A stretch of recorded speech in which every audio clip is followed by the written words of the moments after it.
Okay, I think I finally have the window resized properly. That was a trip. Just waiting to make sure that I'm actually alive after all that craziness that I just had to do. I appear to be.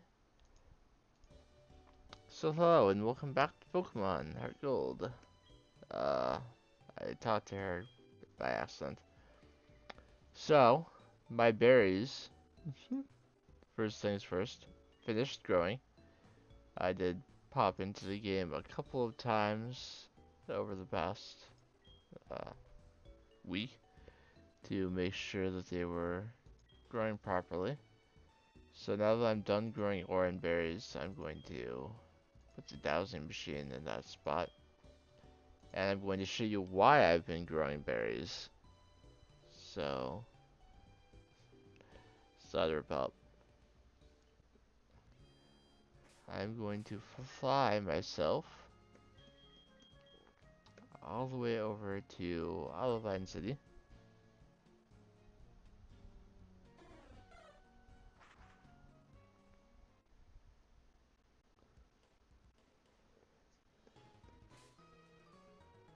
And I'm going to adjust my volume levels a little bit because that seems a little bit loud to me. Is the game loud to everyone else too?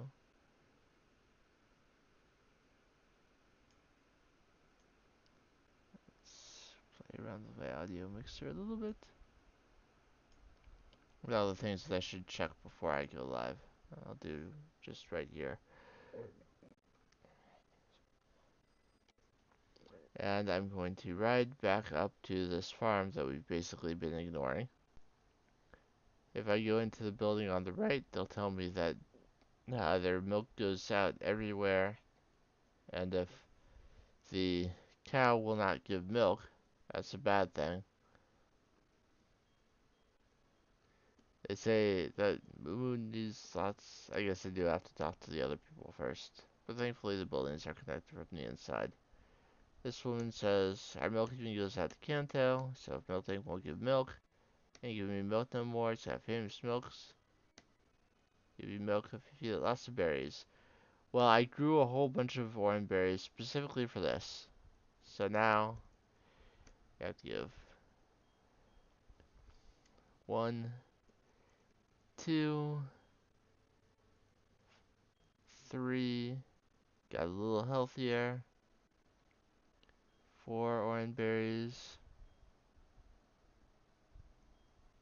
5 orange berries, getting healthier. Uh, you want to know my opinion about the capybara? 7 berries and Miltank will be fully healthy. And if I talk to the girls, I have to talk to the girl on the left first, and she'll give me the seal case. And then if I talk to the other girl, she will give me my first seals. And they will always be the same that she gives you. Fire seal A's, Party seal B's, Flora seal C's, and you can put seals on ball capsules, and then when you throw the Pokemon out into battle, it will have special effects like the girl we battled in the Olivine Pokemon Center. We also receive, for feeding the berries, TM83, Natural Gift. Its move type and power will depend on the berry your Pokemon holds, but it consumes the berry. I prefer to just use my berries for their intended effects rather than natural gifting them. But there is an even better reward. Now that the farm is producing milk again, you can talk to the owner. And you can buy them a dozen at a time for a pittance, and they heal 100 HP each. So that's fantastic. If you like decorating your ball capsules and want more seals, a new thing has been unlocked for us. If you go into Olivine City and come into this house and talk to this little girl, she will give you new seals every day. So she gave me the F seal, the song seal E, and the D seal. 3 every single day that you come talk to her.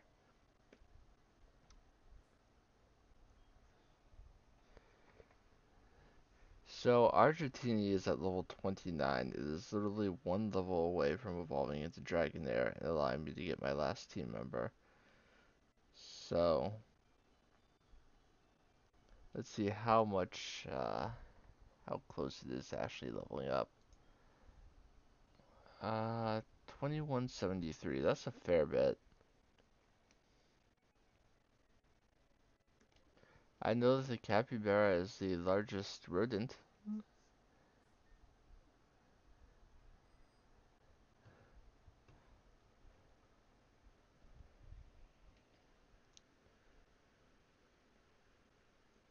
But you didn't ask what I know about the capybara. You asked what my opinion is. Or is it that you had an opinion you want to share? Because if that's the case, I'd be open to hearing it.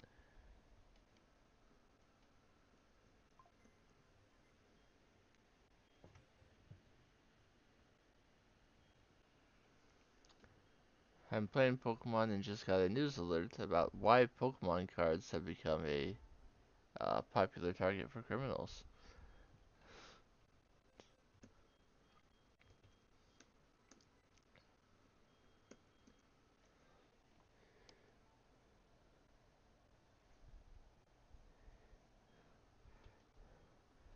I mean, I live in the US, not South America, so I am not in anywhere that the capybara is native to. So it's not like I have to, no. It's not like I see them commonly.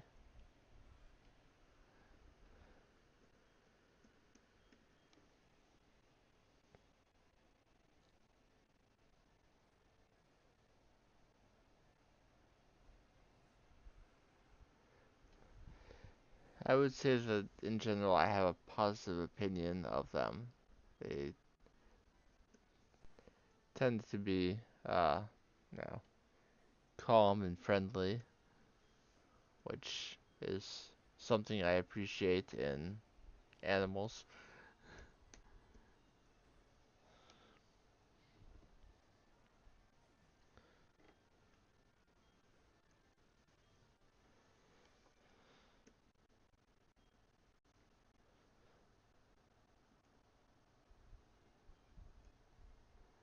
So I decided, I figure basically trainer boosted experience is always going to be wild, better than wild, and I ignored all of these trainers in the past, so I can use them to try and get some experience until Dratini evolves. And then I can have 4 team members going into the Blackthorn gym, though Dodrio won't necessarily be the proper level to help me out, but just having a 4th Pokemon that I'm allowed to fight with can sometimes make all the difference. Though Muscle as a Machamp can probably just take anything out anyway. You are meant to battle these trainers the first time you go to Cianwood, so at this point they're all a fairly low level compared to me. In fact, if I wanted to, Dratini could probably just fight them itself, but if I can get experience on my actual team members a little bit too, then why not? I may or may not use Repel.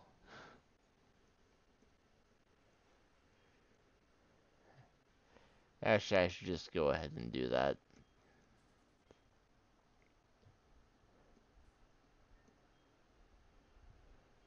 If I keep delaying it, I'll say, oh, surely I will get too many more encounters, and then I'll get like 6 more before I actually finally put one up.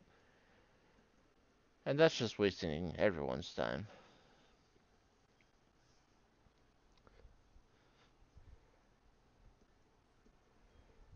So now we got Paula, he's got Staryu. Staryu and Starmie are excellent Pokemon, but I cannot get either of them through an in-game trade.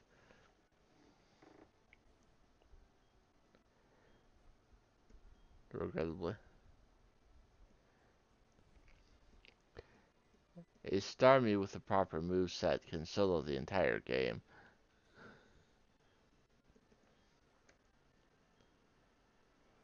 You would like Thunderbolt, Ice Beam, and Surf, and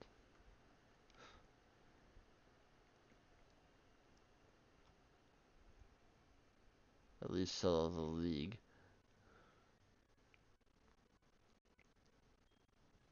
If you're worried about Charizard, it learns Power Gem through level up, which is 4 times damage. And a Rock type move that actually, has good accuracy for once. Love Power Gem.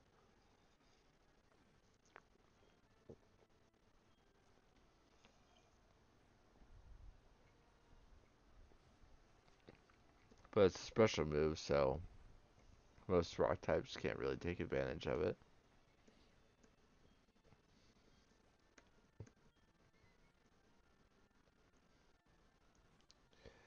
Tentacool and Tentacruel have great special defense, but not very good physical defense. So even if I were choosing to use my resistant fighting moves, they'd probably still go down. Here's Dratini to level 30. That is what I've been waiting for. Hands off. Let it evolve. After I advance the next once. Do not want to cancel evolution. Because the girl in Blackthorn City wants a Dragonair. Which we now have. I picked it up at the game corner and evolved it without it ever actually being in battle itself.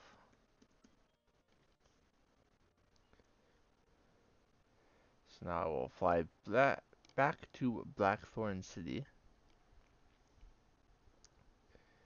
And I will remove the experience share from Dragonair so I don't accidentally trade it while it's still holding it. Because I will probably want the experience share occasionally as we progress. Ow. My Machamp does not have its effort values maxed out. Do you have Dragonair female? Want to trade it for my Dodrio? I made sure that the one I got was female. So here we go. Our last in-game trade before the post-game. Trading female Dragonair Tiana. My Gem Mine and Raid Shadow Legends is full, but whatever.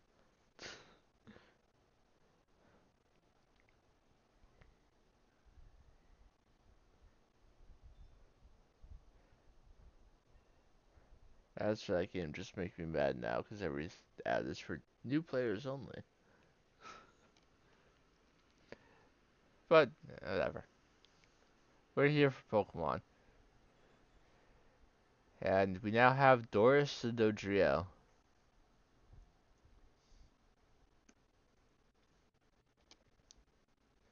I've always wanted Dragonair. And you're in the Dragon Town. Doris comes holding a smoke ball, which we got one of those in the Goldenrod Underground. As you recall, it allows the Pokemon to flee from wild Pokemon without fail. Really not a great item for a Pokemon as fast as Dodrio, which is going to be able to flee from anything anyway, but that's what it had. So I'll put the experience share on it so that it can get some experience as I go through this gym. We will put Billy up front because even though the Pokemon here resist, or Dragon types resist electric moves, there's also a lot of Horsey and Seadra here. And it's just close, it's the lowest level of my normal team anyway. So let's head directly into the Blackthorn gym. I don't know that I'm ready for the leader yet, but I can get started. The first time you come in, this guy will talk to me. Yo, champ in the making. The gym has unstable footing. Keep your Pokemon in their Pokeballs. Now, Claire uses a mystical and sacred dragon type Pokemon. You can't damage them very easily. They're supposed to be weak against ice type moves, which is why you go through Ice Path on your way here. So the middle button rotates, the arrow buttons move it in that direction. All of them are fairly basic, not too difficult to navigate, but occasionally it's not so easy, so you can watch me if you're uncertain. So against the Dratini and Dragonair, I suppose my best bet with Billy is to use Swift. Even after an agility, it still outspeeds a Dratini because it's Electrode.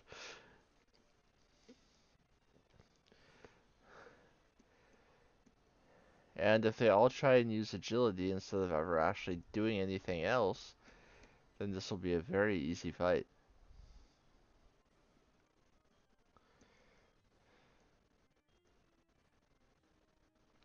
Alright, but when Seadra comes out, that is where I can switch to my super effective electric moves, like Charge Beam. Takes that in one hit. And of course, Seadra being an evolved Pokemon, gives more than the Dratini we're giving. I believe this girl has Dragonair, which will be a little bit more difficult to fight. Dragons are sacred Pokemon full of life. Rawr. Don't I sound so very full of life when I roar like a dragon? Rawr.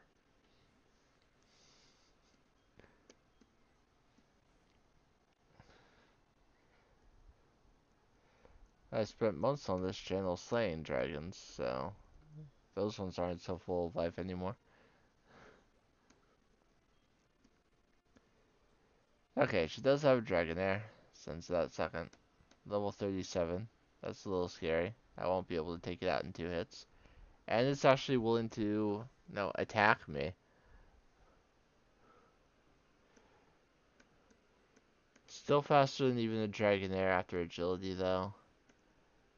Uh, but Dragon Rage always does 40, which means I had no difficulties staying alive and continuing the fight. Dodrio grew to level 31. It will be getting mostly attack and speed. That's what Dodrio is good at. I suppose I could show you its moves and nature. It'll always be the same. Welcome to the stream, Dexy. My Dodrio has an impish nature and a sturdy body. Impish is plus defense, minus special attack, so fine. Making its held item of a smoke ball even more ironic, it has the ability Run Away, which is the ability that has the exact same effect as the smoke ball. It comes knowing the moves Fury Attack, 2 to 5 attacks, usually 2.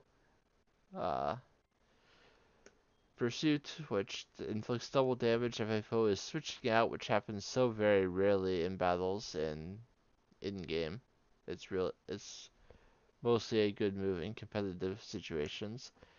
Uproar, which is a special normal move that attacks for 2 to 5 turns and no one can fall asleep during an uproar.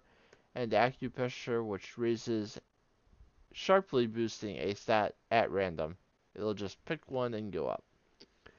So Dodrio's starting moves here are atrocious. I would be willing to get rid of any of them right now except for Acupressure. Now, we don't have a ton of fantastic TMs, but I am willing to teach it Fly. I do have a Fly, Kenya specifically for Fly, but now that we've reached Blackthorn City, where the move deleter is, if I decide that I need the Fly move set on Dodrio for something else, then I can do that. I'm going to get rid of Fury Attack, while Uproar is a special move, and therefore taking, uh, using Dodrio's far lower normal attack, or far lower special attack, the ability, the things not falling asleep can sometimes be useful. Alright, so our next pad, we have to go up, rotate to the right, rotate twice, and then right again. I could have left to heal Electrode, but I know for a fact that this guy has only normal types, or only water types. He's got a Horsey and a Seadra, so I knew I would be doing super effective damage. As long as Charge Beam doesn't miss, they'll both go down in one hit. Actually, Spark would probably be enough. I'm hoping Electrode learns Discharge by level at some point. I don't actually know for a fact if it does. Okay, Brian will take me out. Brian does double damage if the opponent it is targeting has 50% or less health remaining. I'll just cross chop you. I'll probably miss again, but I'll try a cross chop. Hey, cross chop is very nice on a Machamp that has no guard. Machamp was getting pretty close to level, so it goes up to 42. Its attack is massive. I'm pretty sure my best bet for this gym is just bustling through clear stronger Pokemon with Machamp. Rocky won't be much help. So there's lava everywhere. I can't sneak past this girl, but and the next teleport pad out of the gym is past her, so. Yes, there are pads throughout this gym that will teleport you back to the entrance. They don't expect you to get through the entire gym without healing. I have no good moves for Seadra. It's just gonna take me out with Brian, probably. So, I guess I could lower its speed. The Drio's a little lower level, but it does have Fly now. Let's see if it can handle this. So Seadra uses an agility to make it faster than Dodrio and then attacked before Dodrio came down with a Fly. And that critical hit probably did matter, but it worked out. And now Dodrio gets a level right away. Dodrio does learn some decent moves through level. So it's probably my top choice for learning Return, but I still haven't played the game on a Sunday to get Return.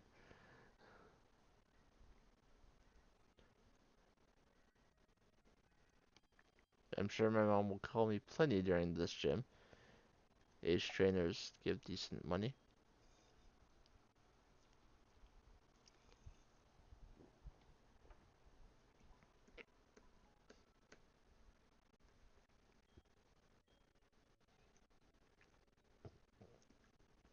Billy and Rocky are feeling better.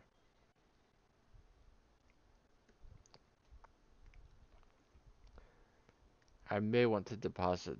I'm going to deposit the HM users actually. If I fight Claire, there's no guarantee that I'm going to beat her, and I don't want to have to wait for those Pokemon to faint.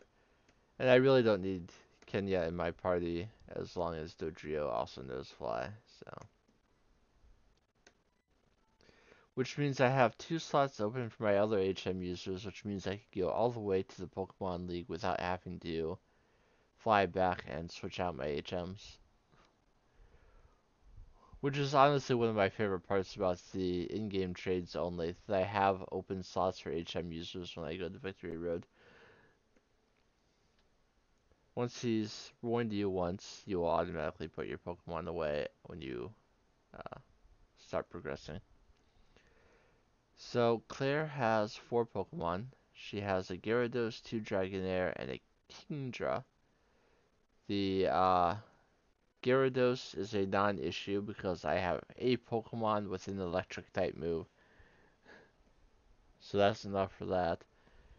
The Dragonair are a little bit scarier, but I'm pretty sure that Muscle can handle them. The Kingdra is a scary one. It's a water dragon type, which means its only super effective damage that can be done to it is dragon type moves. And I, of course, have no dragon type moves.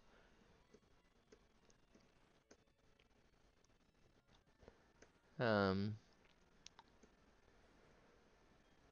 but we'll see what kind of damage we can get on it.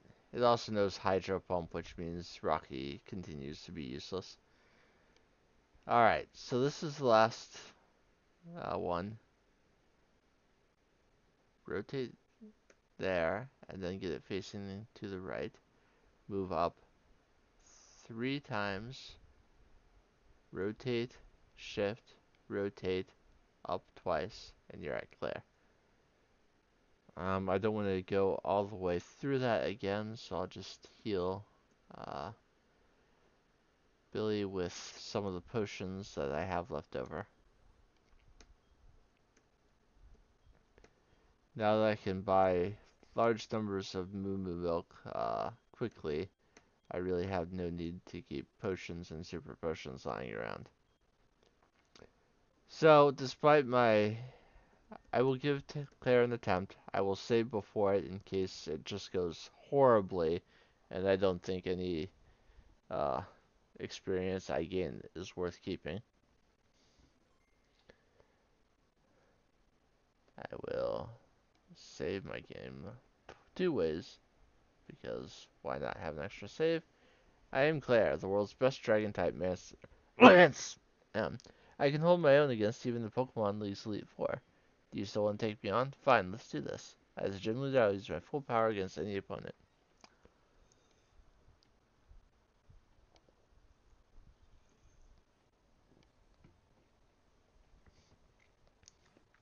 Just sends out Gyarados first, level 38.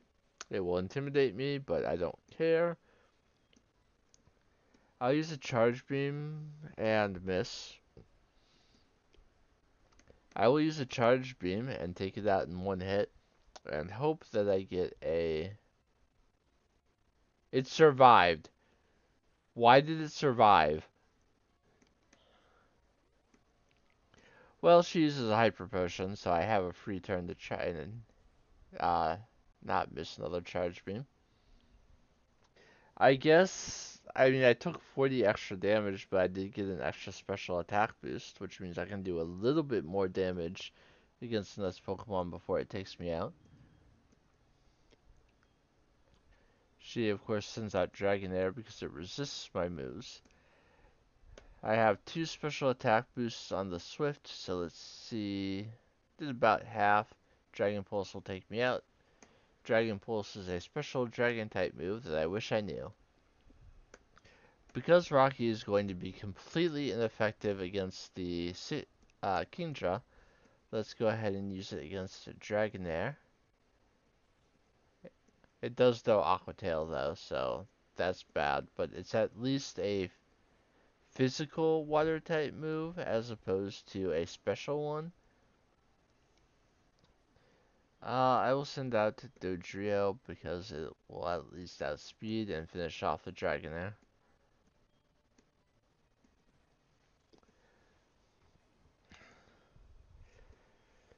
So since Dodrio's getting a level, I guess that's good enough for uh, accepting the loss when it happens. Dragonair, the best I can do is fly, avoiding the Thunder Wave, and hope that I do decent damage. That's pretty good. I'm paralyzed. We'll see if I can get around it and get another fly off. Was not paralyzed on the first turn, was not on the second, so I managed to take Dragonair down. Because I have the set battle mode and cannot switch into Machamp, the best I can do right now is just try and get any hit off, but I at least get the free switch into Machamp. So Machamp's special defense is not abysmal. I just need to go for my strongest move and hope I don't miss, and hope that she does miss. The Hydro Pump missed, Cross Chop does more than half, so if I hit it again, I win. Hydro Pump hits, as long as it's not a crit, I survive. Cross Chop hit again, and that means I win.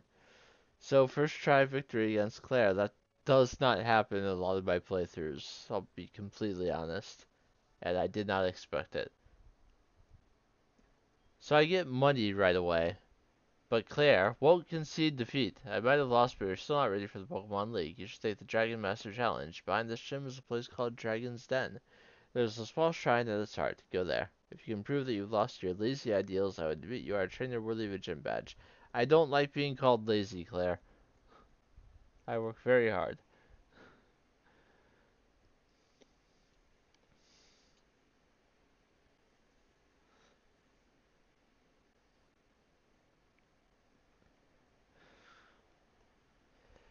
In any case, I will do as she said because I do need that gym badge. But first, I will heal my Pokemon after that ordeal.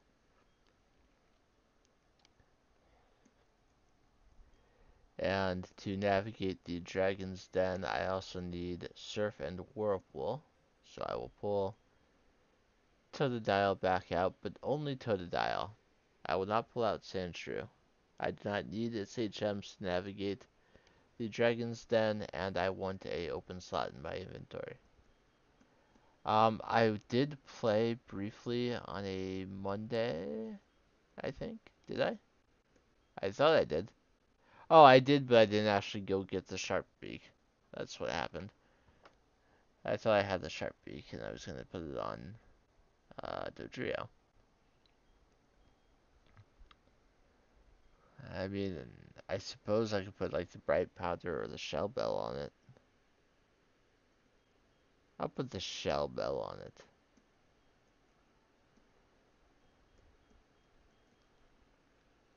I'm going to use it until it, primarily until it catches up in levels.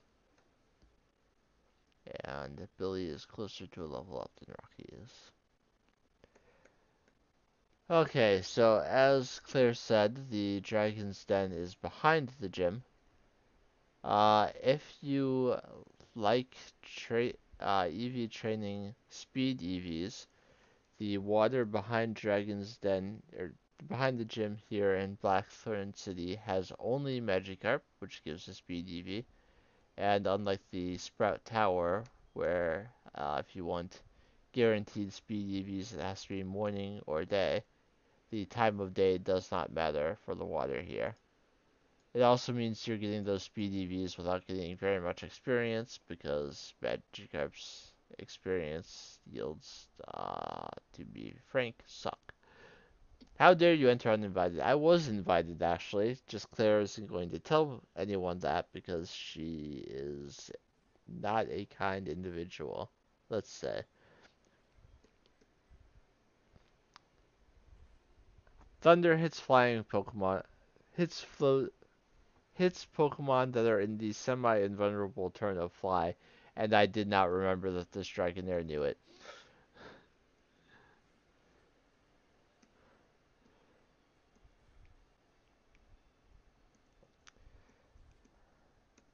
This Dragonair also knows Surf. This Dragonair is busted, and it got back-to-back critical hits besides.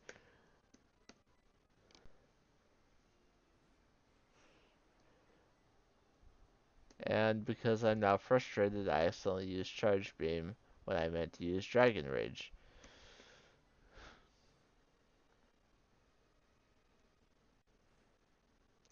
When I meant to use Swift. He's using Dragon Rage. I'm so upset about you that I'm misspeaking now too. Because trying to head us home to the Master of our Dragon Team or Clan. You're not allowed to just go in. Well, because of you, I now have to go leave again, so I guess you get your wish. And because I am that sort of petty, I'm going to fly across the water to the Pokemon Center to avoid having to uh, potentially run into a Magikarp. at least on the way out.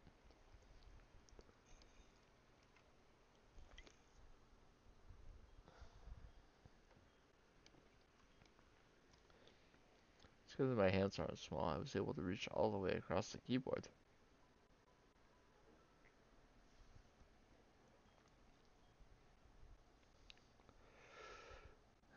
Doris is feeling better. Watch out for thunder from the dragon hair. I don't know if it's guaranteed to hit when you're flying like it is in rain. But I don't think I've ever seen it miss on a flying foe. I know that's an effect of thunder. I just didn't expect that Dragonair to know it. If you want, if you want to catch a Magikarp and evolve it into Gyarados, you can find ones that are a little higher level here than you would encounter using the old rod. So that's a strategy if you want it. There is a straight up item ball over here at Calcium for special attack EVs. There's also a hidden item on this rock over here, a revive. Let's actually use some of my vitamins.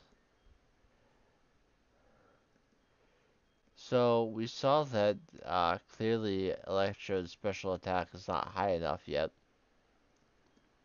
A defensive Pokemon. I want to use that on the Pokemon, but the best I have right now would be Onyx, and that's no good.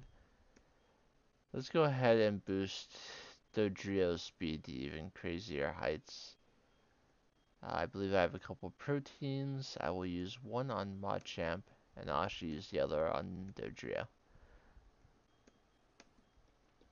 I'm not going all in with properly EV training all of my Pokemon. That takes a lot of time, and I don't want to spend potentially entire streams doing that. But if I'm finding uh, various EV boosting items, I may as well use them. So coming to the right here, there is nothing, but I believe there's an item somewhere up here. A full heal, I think. It's on the right side. Yes, it is.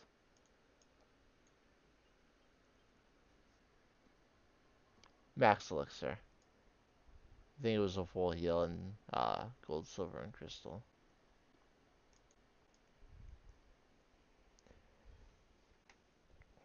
Or I'm just thinking of an entirely different location entirely.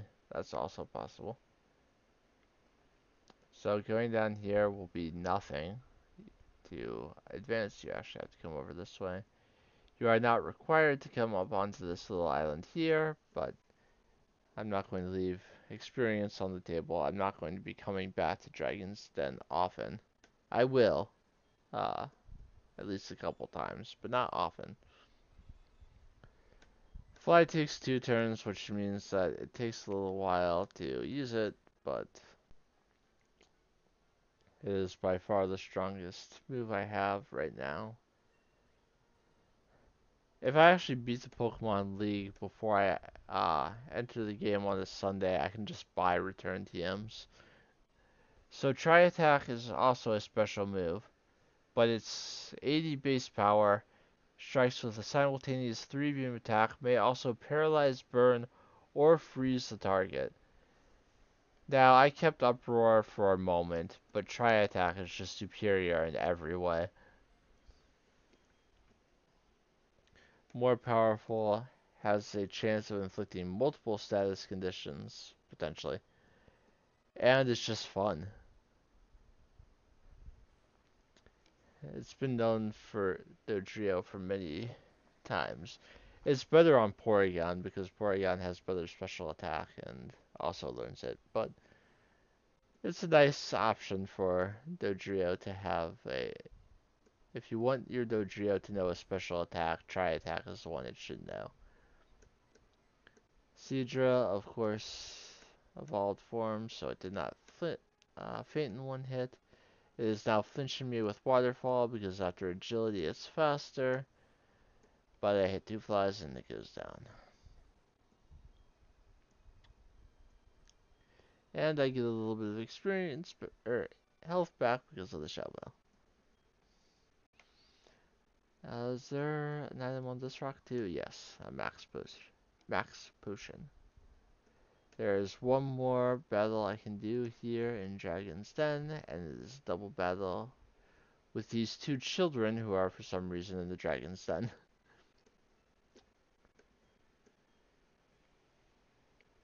Apparently they start them young in Blackthorn. They both have a Dratini.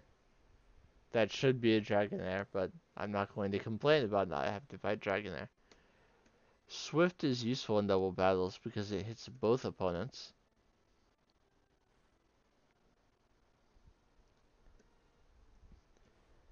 Doris is in the air so that she doesn't faint. Thunderbolt does not hit flying uh, Pokemon. Now, because Swift is dealing damage to two Pokemon, its power is slightly reduced because it does not deal full damage to all opponents. Dratini has Shed Skin, so it did not stay paralyzed, but it only has a sliver of health remaining. You can take it out. Doris grows to level 35. Lots of attack. Decent defense because the sturdy body means she has good defense EVs.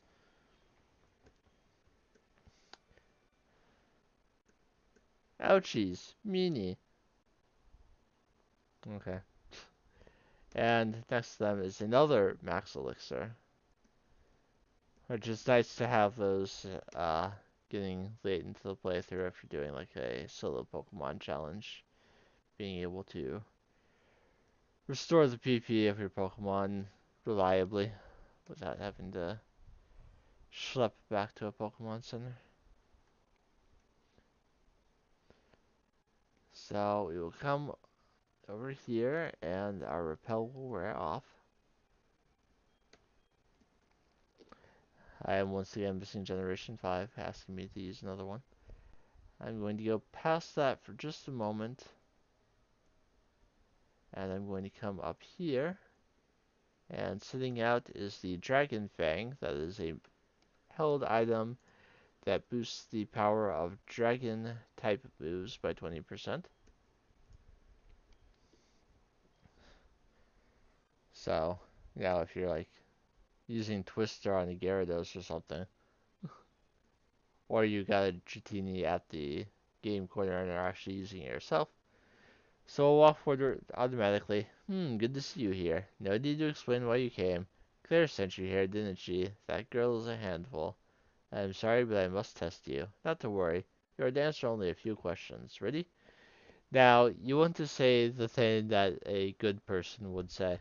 What are Pokemon to you? Do not say junior, but you can say ally or friend. You'll pass no matter what you say, but you get a better potential reward if you say nice things. So I'll say Pokemon are my friends. Oh, I understand. What helps you to win battles? You want to say strategy or training, not cheating. I'm going to say strategy. Kind of trainer do you wish to battle? You want to say anyone? What is most important for raising Pokemon? Love, violence, or knowledge? I always say knowledge, even though love is a better answer. Strong Pokemon, weak Pokemon, which is more important? Obviously, you want to say both. I see. You care deeply for Pokemon. Very commendable. That conviction is what is important. Patrick, don't lose that belief. I will see you through at the Pokemon League. And then Claire barges in. So, how did it go? I guess there's no point in asking. You did fail? What? You passed? That can't be. You're lying. Even I haven't been improved. Claire, this child is impeccable in skill and spirit. Admit defeat and confer the Rising Badge. Or must I inform Lance of this? She knows that if Lance gets involved, she's going to be in trouble, so she gives me the Rising Badge. Enable Pokemon to use Waterfall outside of battle, and all Pokemon will use the trainer and obey your every command without question. Select bundle it is, you lock in the child house. So even if my Pokemon get above level 70, we're good. By the way, have you heard of Lugia? There's a Pokemon said to have lived around Royal Islands once. Never mind. Just mad words of the old. He says a little bit more about Lugia if you're playing Soul Silver, but as I'm playing Heart Gold, Lugia is not the box legendary that I will be encountering. You can still get it later in the game at a higher level, but we will be encountering Ho-Oh instead of Lugia, which is why I chose Heart Gold, because navigating the tower for Ho-Oh is better than navigating the World Islands. Wait, I'm sorry about this. Here, take this as my apology. And she gives us a TM59 for Dragon Pulse.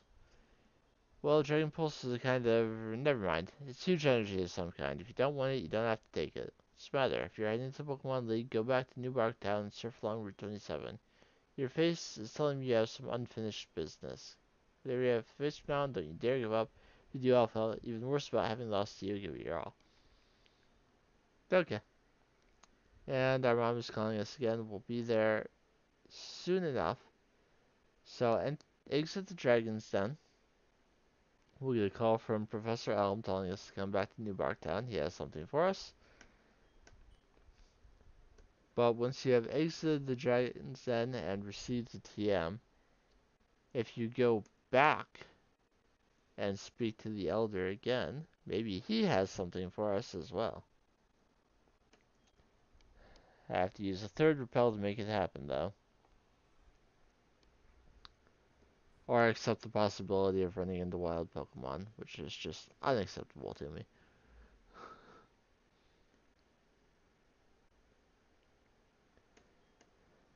We have to use... If you're going to the Royal Islands, you have to use Whirlpool more times. But we're going to use Whirlpool here and like twice more.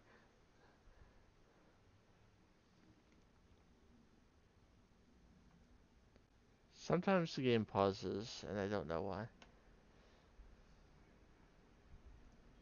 Good to see you here. Your arrival is most fortunate. I have something for you. Take this Dratini as proof that I now know your worth. Free Dratini. So if you still want one, but you didn't get one at the game corner, you can get one here. And he says, I've shown I can be entrusted with one. This Dratini, bashful nature, scatters things often. If you answer the questions well, it will know Extreme Speed, a physical 80 base power move that has increased priority. You want to answer the questions properly if you want to use Dratini, because knowing Extreme Speed instead of Wrap is like one of the biggest possible boosts I could possibly imagine, and Extreme Speed is just an outstanding move. The only other way you're going to get Extreme Speed is if you want to raise a Growlithe and Arcanine. Honestly, this moveset, as it is pretty busted, for especially if you got it earlier. But yes, if you want to use Dratini, this is another opportunity to get one. Plus, you're in the Dragon's Den, you could just find one. But the one with extreme speed is the one you want. I'm not sure exactly when its nature is generated. I think it's when it gives it to you, so if you want to reset for a better nature than Bashful on your Dratini, then, go for it. Isn't Bashful...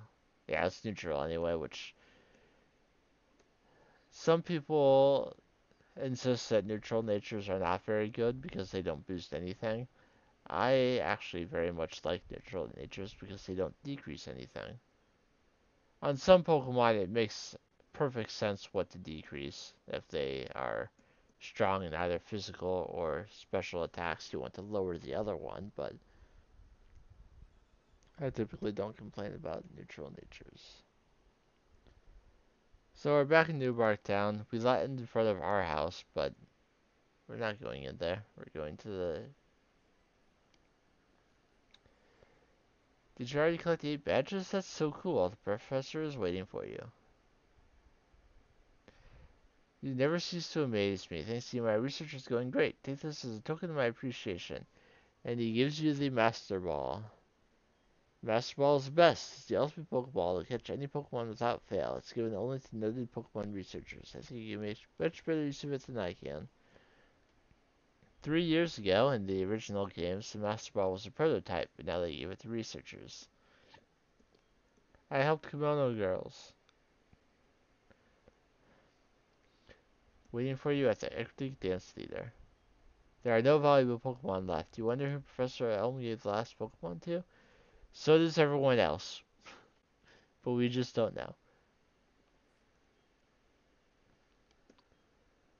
Alright, I will fly to Eclectic City. That's Mahogany Town. That is not going to help me.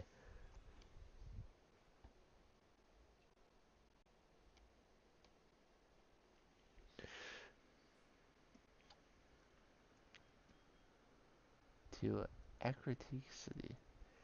Now, in the original games, you battled the Kimono Girls when you first arrived in Eclectic City.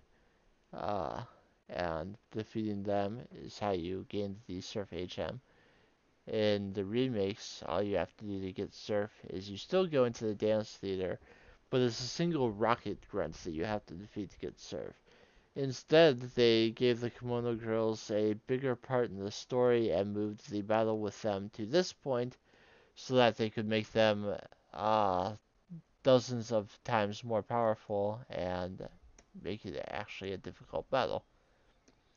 We are going to go ahead and deposit our HM users because as much as I did not expect to beat Claire on my first attempt, I am even more confident that I will not beat the Kimono Girls on my first attempt. It's just that simple.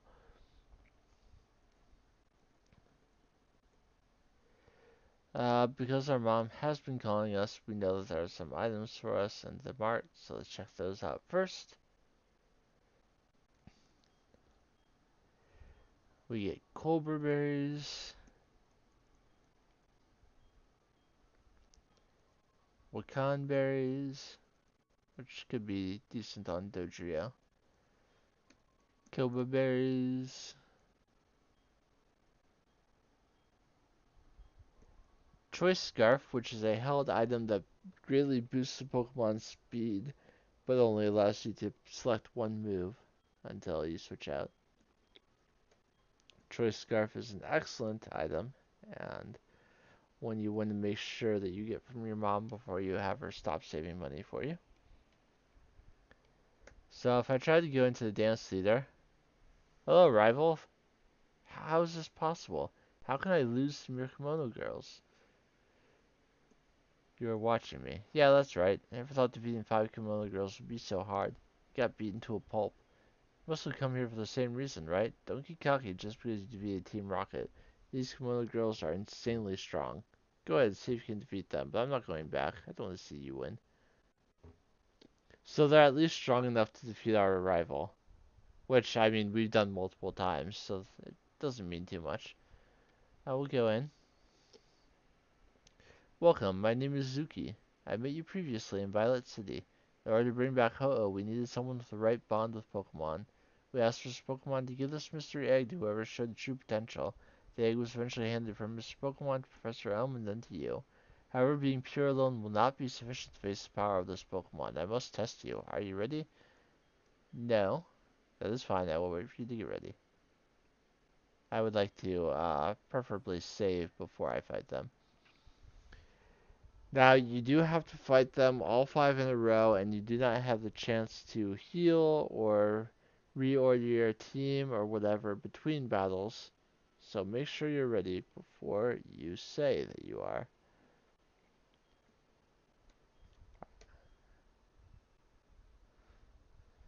Game's running at 59.84 FPS. I don't need that information on screen. But I accidentally put it on F3. I accidentally hit F3 instead of F2 to save, so. I know that if I wanted to check my FPS, I hit F3. So, Umbreon is a dark type evolution that has very good defenses. And with Dark Pulse, it can do some decent damage. It's not very fast. It's not the strongest of the evolutions. But if you want a defensive Pokemon, Umbreon is an excellent choice. Even with 3 uh, flies, I was not able to get out. Which is fine. I did not expect Dodrio to get through any of them. I'll just use a headbutt and finish off Umbreon. And that is one Kimono Girl, Zuki. After Zuki, Naoko is the one we found in Ilex Forest, and she was watching us when we helped Kurt rescue the Slowpoke. She has an Espeon. Hopefully you've already realized the theme here. Uh, Espeon has pretty good special defense, unfortunately. And 2 Psychics is more than enough to knock out Billy. Once again, I will rely on Rocky to try and do cleanup. But Espeon is faster. My special defense is not good, and it actually wasn't even enough. Well, then I'm probably going to lose here because Machamp can't do a darn thing to Espeon.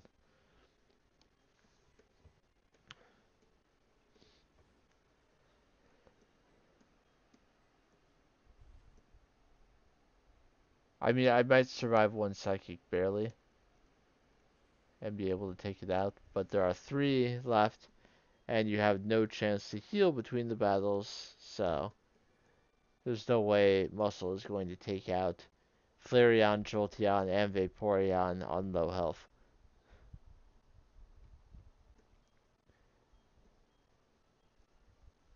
So the one who is here when you defeated the Team Rocket Grunt is Miki. She could have easily defeated the Grunt, but she let us do it.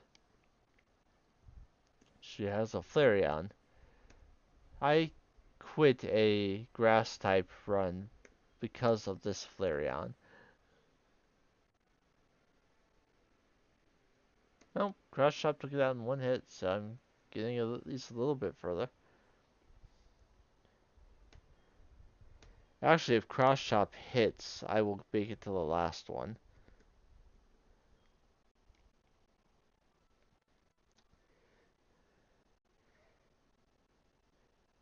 You got me off the ice by pushing me from the back. I'm the one who skates in sandals. I am Sayo the Kimono Girl, and she was listening in the dragon's den.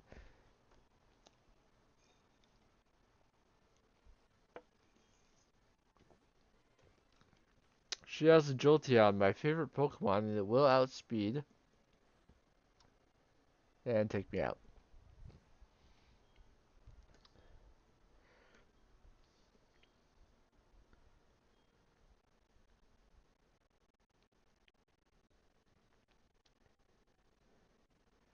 I am going to try again without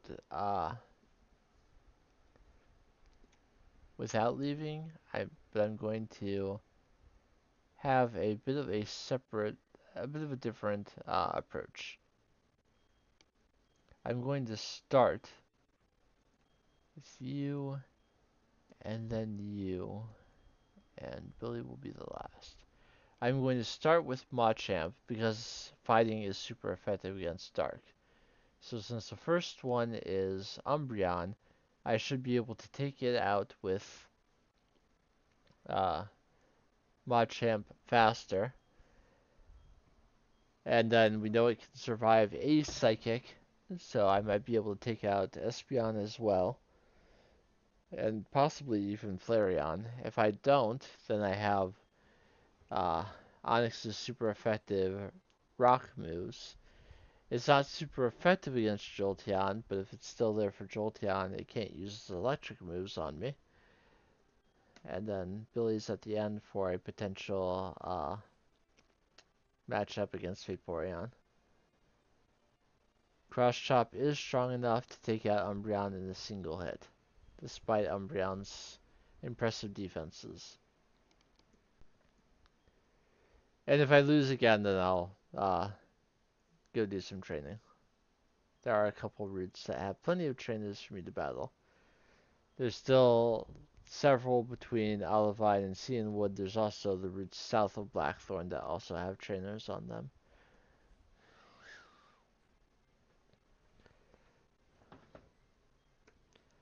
So I will get hit with a Psychic. As long as it's not a crit, I will survive. It was not a crit. Payback, I do double damage, super effective, high attack. Espeon goes down in a single hit. So now Muscle has defeated the first two all by its lonesome. It wants to learn Scary Face, which lowers the speed of the opposing Pokemon by 2 stages. It's probably better having a stat reduction move than 3 different fighting type moves, but I have situations in which I want to use each of these moves, so I will not get Scary Face. There's also a move Relearner in Blackthorn City if you pass up a move and then later decide you want it. As long as you can find a heart scare, you can relearn it. And there are a couple free heart skills you can pick up. I think I'll show one of them uh, after this, before I head towards the league. So we know that if I hit the cross chop, that Flareon will faint, and then I'm faster. Oh, it does have quick attack though, and got a crit. So now we send out Onyx and hope that my moves are enough to deal with it.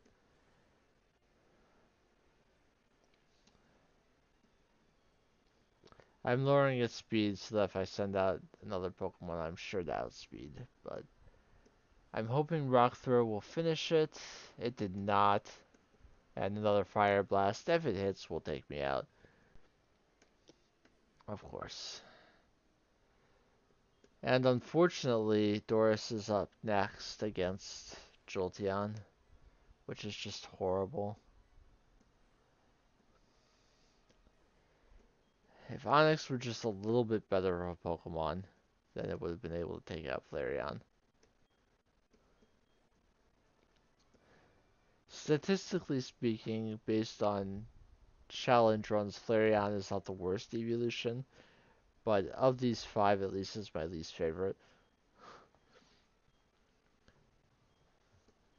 The Dark type is my favorite type, which means Umbreon slots in at number 2 for me, despite not being a very defensive-minded Pokemon player, but yeah. I'll try to Tri-Attack just because it at least doesn't resist that. But Thunderbolt from a Jolteon is going to take out a Dodrio. One of the few Pokemon in existence that can actually outspeed a Jolteon is Electrode.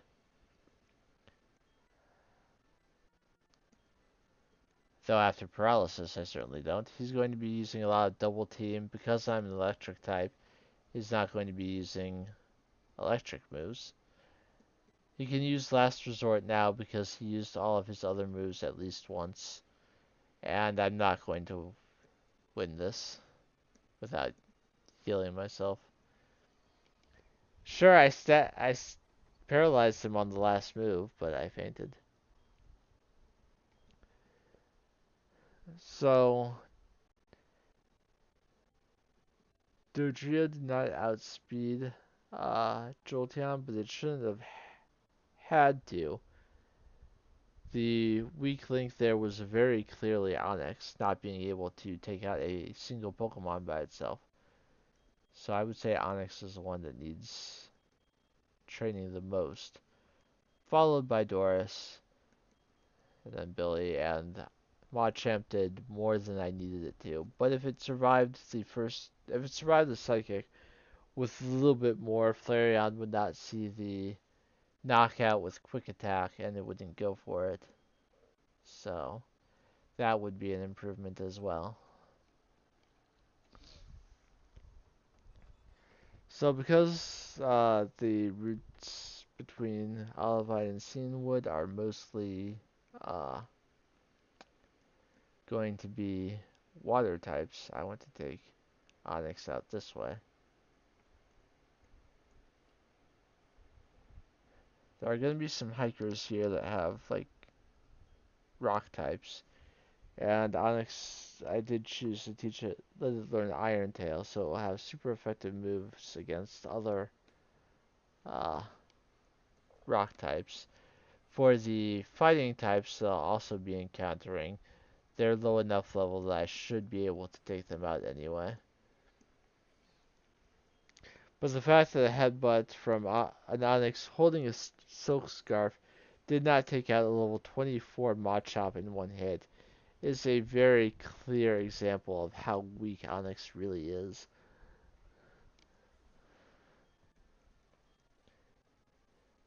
Those of us who grew up with the original games still sometimes think about Brock's Onyx. And that early in the game, an Onyx actually does seem threatening, but it's really not a good Pokemon.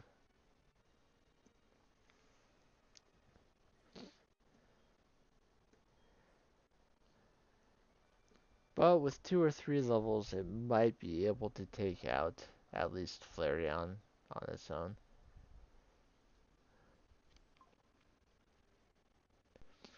Gligar is a HeartGold exclusive. It's a flying ground type that doesn't learn any flying moves. Gligar is the worst example of a Pokemon receiving a type and not getting moves to take advantage of that type. They just hate Gligar. They gave it an evolution, but they still didn't give it moves. Though it did have a nice time in competitive battles once Generation 5 came about and you got its hidden ability, which is Poison Heal. Give it a Toxic Orb, poison itself, and you're healing every turn. And, use Fling or Trick or something to force an opponent Pokemon to be poisoned as well. Gligar got some use competitively.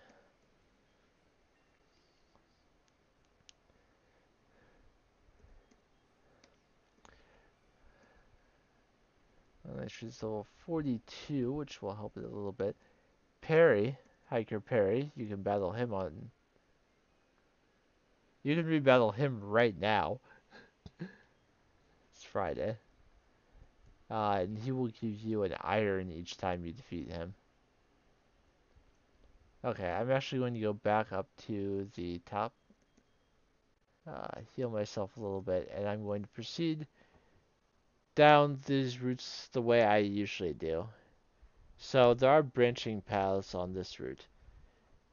So, first and foremost, I would recommend having a Pokemon that can fly, so it can take you back up to the top whenever.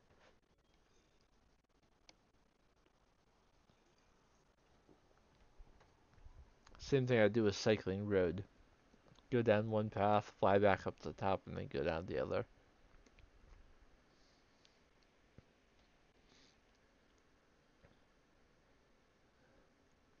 So I'm going to start by going right whenever I can. The first of those instances is right here, where we'll be fighting a Ace Trainer. Does he have...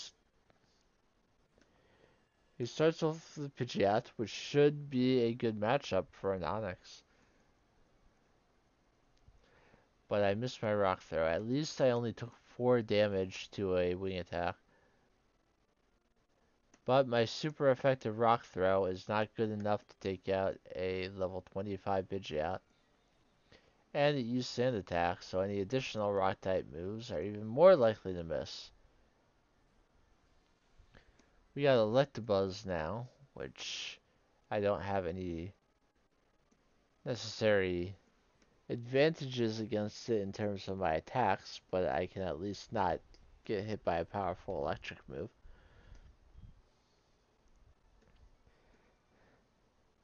I think I want Onyx to be at least level 45. That would make me confident that it can actually survive. We will stick to the right and we will get that max potion. And we saw this Ace Trainer, but we decided to fly back up instead of fighting her. Also, this route is a pretty good place to train defense EVs. It's a little better in Soul Silver because there's Skarmory instead of potential Teddiursa. And Skarmory gives defense, but Teddiursa does not. But you can just run away from the Teddiursa if you don't want any uh, non-defense EVs. Now that we have access to basically every route in Johto, there is a place to train all of your EVs at least relatively effectively. A lot of them, you just needed surf, but this route is good for defense, so it became better when we got this route. Wartortle has pretty good physical defense, so I I did not, even if Warren the Onyx, I wouldn't necessarily expect to take it out in one hit. And another Wartortle. If it hits me with Water Gun, I'm going to be at a point where I need to heal. So I'll just send in Billy to shock it. I should be checking when Electrode actually gets better moves. If I see that it doesn't learn any good moves, then I will grind the coins to get it Thunderbolt. I just won't do it on screen because me forgetting its third set is no reason that anyone should have to watch me play Voltorb Flip for any more time than I already did. So there's Black Belt Kenji here. He's a little bit of a peculiar case.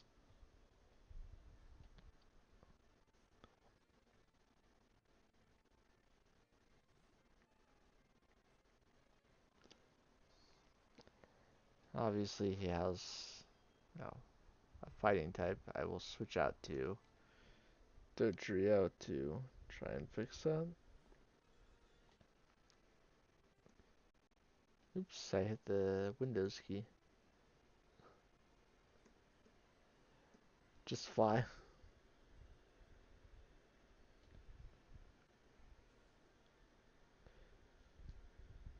Of course, using fly on a member of the Machop family is always a dangerous proposition. So, my Electrode is at level... Oh, good lord, that's worse than I remembered.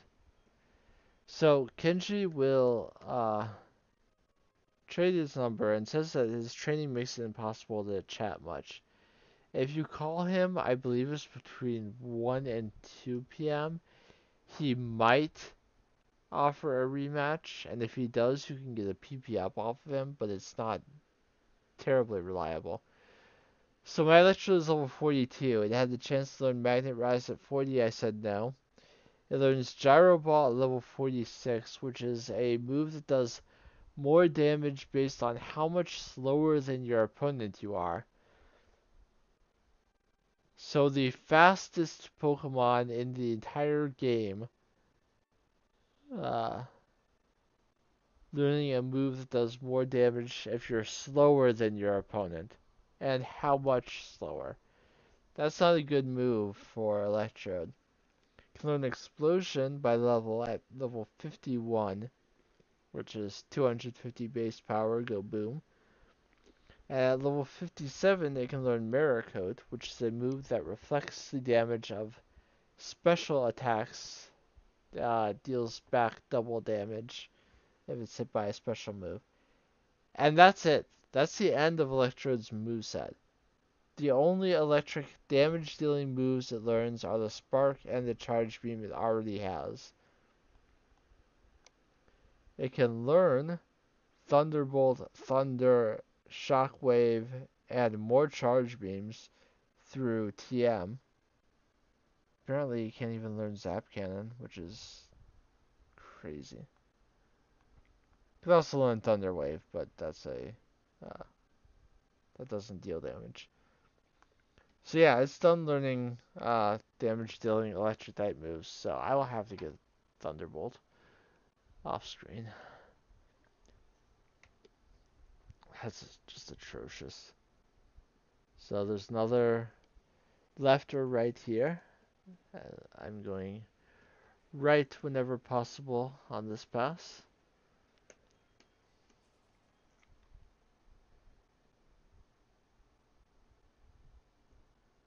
Unless people like watching me play Voltorb Flip. If you want to watch me play Voltorb Flip, then say so in the chat.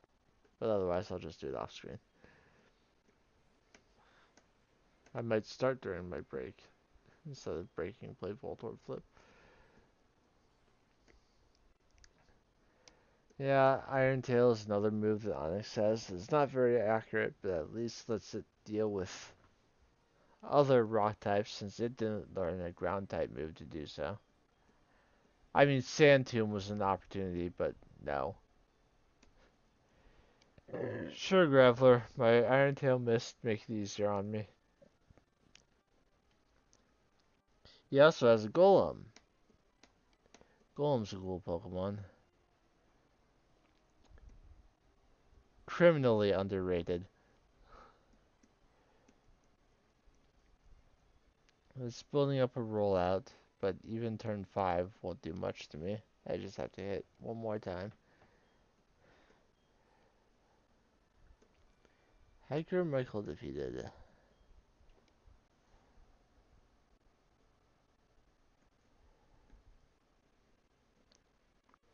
Sticking to the right as much as we can. I almost want to catch Gligar. I can't use it, but I don't play HeartGold as much as I used to. And it would be a cool option. Okay, so there is another route.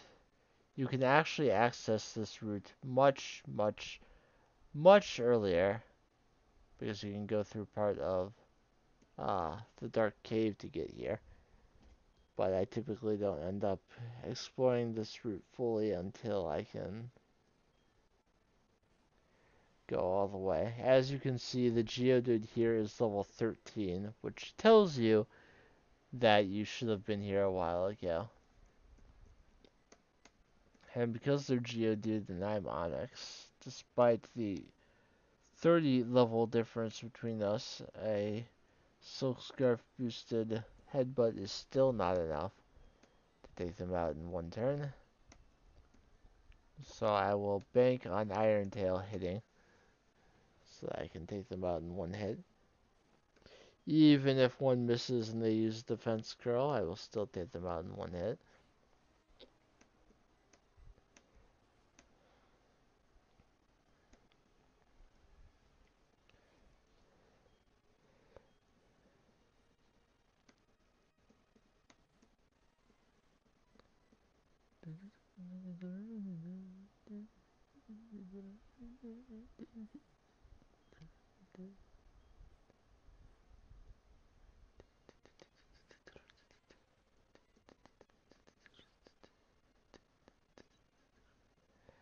And the last Geodude advance. And Hector Bailey has been defeated. And if we hop down, if we continue down from where we fought him and hop down here, this is the route between New Bark Town and Cherry Grove where we've been able to access Pokemon like Geodude the entire game. I used Geodude in my first HeartGold playthrough because I was actually able to get one even before Dark Cave. I caught it there and kept it with me for most of the game. I also used Kangaskhan in my first HeartGold because I was lucky enough to get one basically immediately using the Pokewalker. That was awesome, having a Kangaskhan before the first gym. Not nearly as hard to catch as it is in the Safari Zone.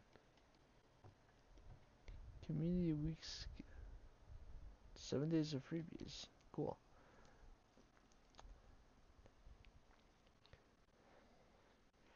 Alright, so on the second pass, I stick mostly to the left if there are 3 paths.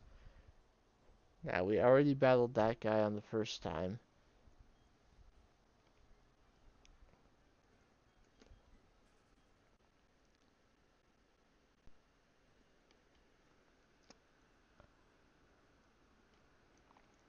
But if there's left or right, I will... If there's only left or right 2 paths, I will go right, like here. Because when I do the left path, it is just straight left all the way down. No need to worry about any branching paths. I'll use an Iron Tail on this Graveler. Okay, he went boom, but I still get experience. That should be enough for level 44.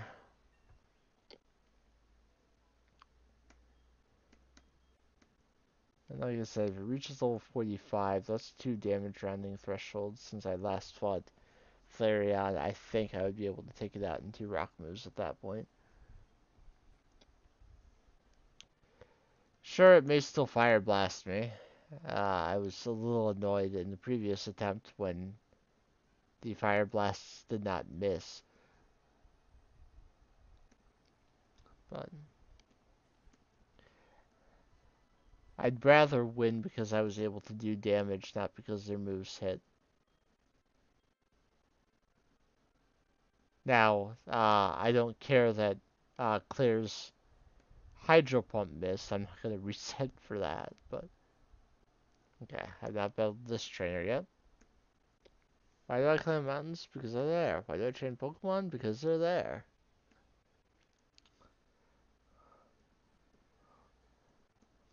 That's not always a good justification. Why did I slap that kid in the face? Because he was there is not a good reason. But climbing mountains and training Pokemon are not inherently bad things like slapping someone would be.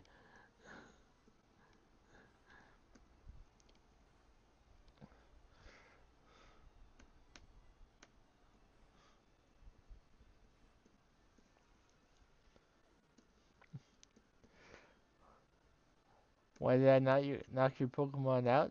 Because you were there.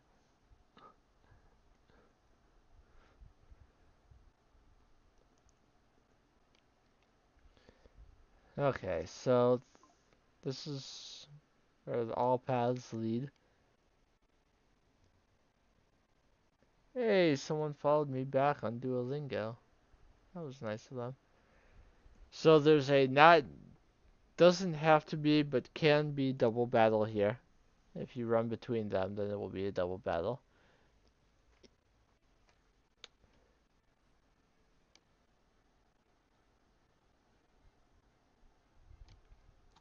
They send out Minky and Ponyta. And while they do that, I delete a message.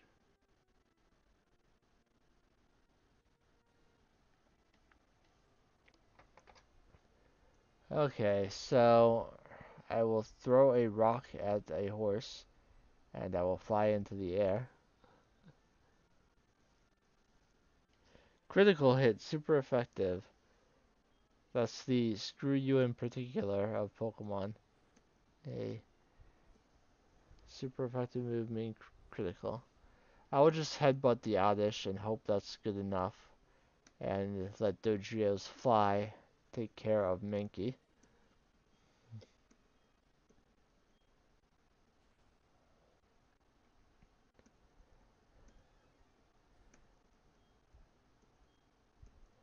Small experience since, you know, they're lower level.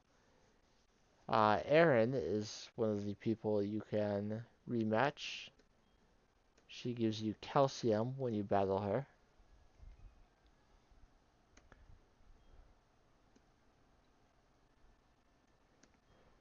Again, you can battle them one-on-one, but if you want to just do a double battle because you like them or you feel like there aren't enough in the game or you just feel like taking out two trainers at once is faster, whatever reason you want, if you want to do it as a double battle, you can. So I will fly back to Blackthorn City one final time, at least in terms of clearing out these routes. Perry might be the only trainer on the left-hand side, but there are items that I can get.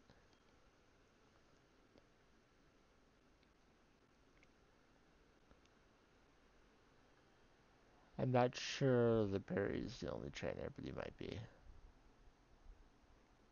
That's another entrance to Dark Cave. There are 3 of them in total. So there's an elixir sitting on the ground right there. And this is just Hiker Perry. Battled him. Hop down and find another item in the grass. Here's a Phanpy. Phanpy is a cool Pokemon. Ground type. Pure ground type for once. Like Sandshrew, but uh, it rolls more. Hmm. It's not a good notification to get. A full heal.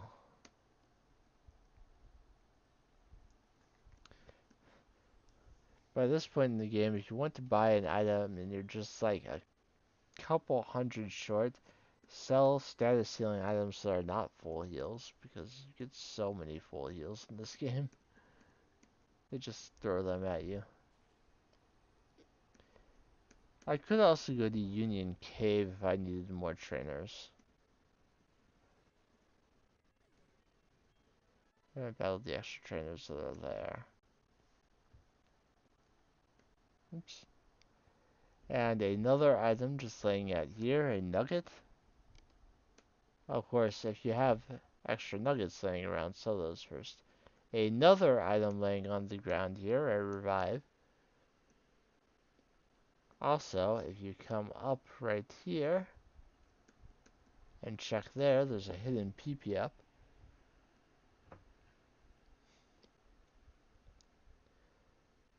And this guy is not a trainer. He tells me about the Battle Frontier, but I have to defeat the Pokemon League before I can actually do anything there. And this is back to Route 46. So no more trainers, but there were quite a few items there. Okay, because I did not get the levels I was hoping to, back to Cianwood.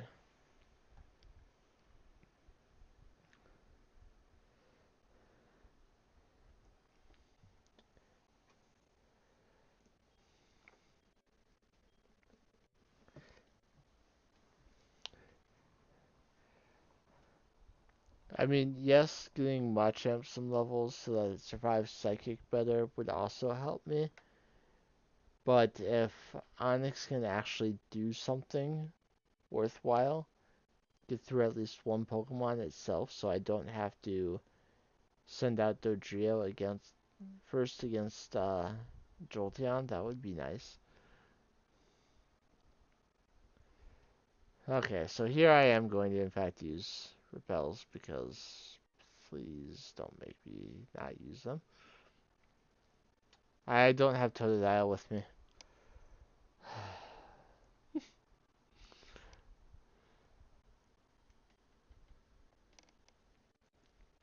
Which means I am wasting a bunch of steps on that repel, but oh well. By the way, if you didn't pick the water type, Dratini can learn things like Surf and Waterfall, but how you got through the Dragon's Den to get the Dratini, I don't know. There is a free water type that can be given to you, but there are very specific situations in which it's given to you. If you somehow wind up in Cianwood with no Pokemon that can learn Surf, and no Pokeballs to catch additional Pokemon, no money to buy more Pokeballs, like a whole crazy set of incredibly unlikely things, then there's a person in Cianwood that will give you a Tentacool so that you can, leave.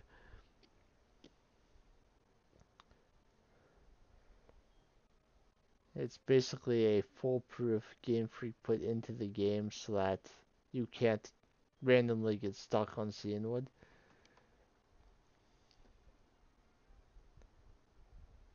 I've never actually seen it happen because I've never had those uh, particular events happen to me, but there are videos of it, and it is thoroughly documented. So it's not, you know, it's not someone uh, action replayed a Mew under a truck situation. It actually is in the game.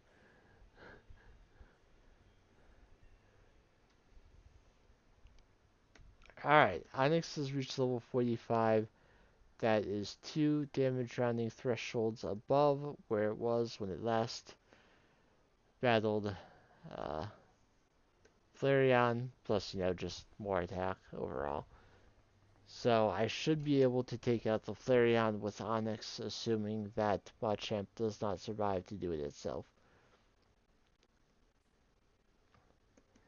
That being said, I'm going to actually use Machamp next and get it up to 45 as well. That just gives it a little bit more health and special defense when fighting uh, the Espeon. Of course, Machamp's effectiveness very much depends on if the Umbreon confuses it and it hits itself in confusion. That's a big problem. If it misses the cross chop, that's also a big problem. I have not tested yet whether Karate Chop also takes out the Umbreon in one hit, and I can avoid the potential miss. Yes, Gyarados is going to intimidate and lower my attack, but this is Machamp. Its attack should be high enough anyway. And sometimes I get a critical hit, which ignores the stat drops entirely.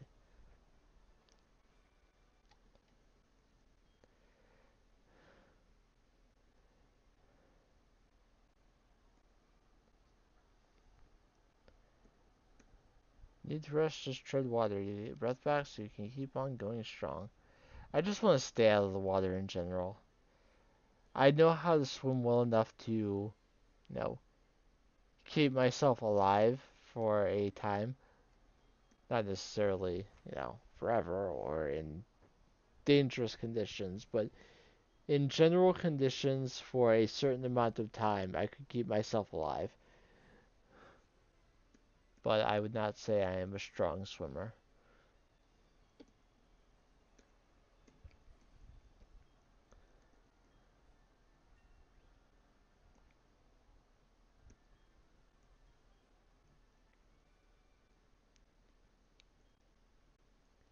Alright, Machamp is now also level 35. I know that what Electrode needs more than levels is moves, so I will devote the rest of the experience on these routes to Dodrio.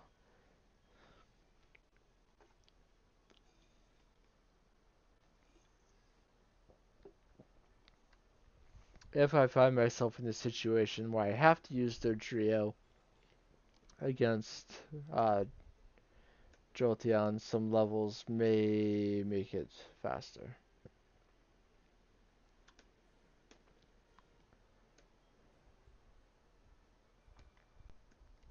What's the secret to your strength? Ayana in Blackthorn City. She traded me this Dodrio.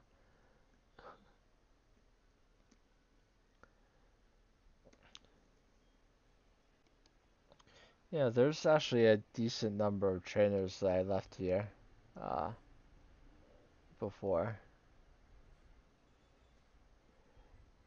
And mostly I was saving them because I knew that I'd be getting another team member that would need some catching up. So the intention was for all of these trainers to be for Dodrio, but it turned out that I needed some experience on some other Pokemon as well. It's called Lugia, and you will never see it.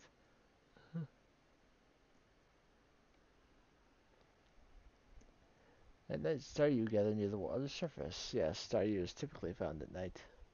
But you can find it at any type of day fishing. I'm gonna try Tri Attack because I haven't used it yet.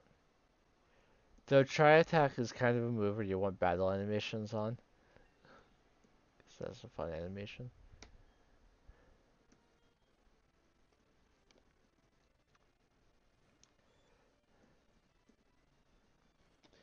I don't know that my Dodrio outspeeds Jolteon before it's a higher level than Jolteon.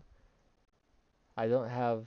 I'm not like EV training speed, so I can't guarantee that help.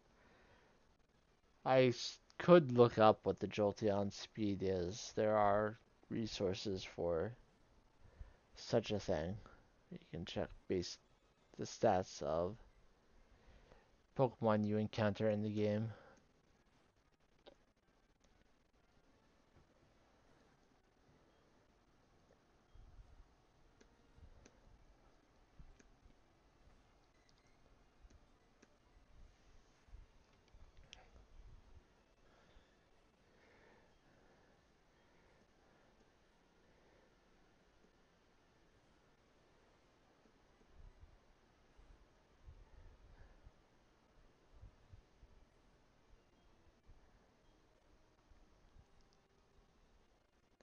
Alright. Lots of low level Pokemon, so I'm still getting decent experience because there are so many of them, but the individual Pokemon themselves are not giving very much. I will try the Kimono Girls again once all the trainers on this route are taken care of. Because if I don't have to, I'd rather not dig through all the trainers in Union Cave.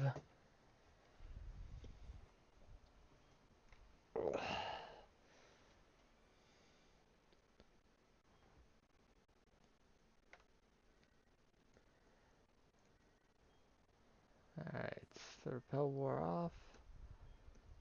I believe the other trainer on the top path I already battled because I accidentally triggered her on the way there.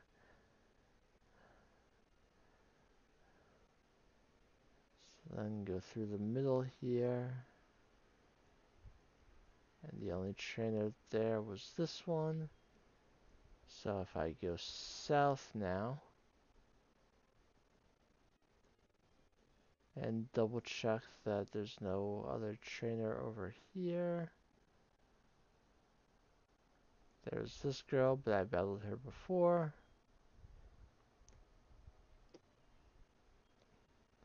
There might be one more trainer, I'm not sure.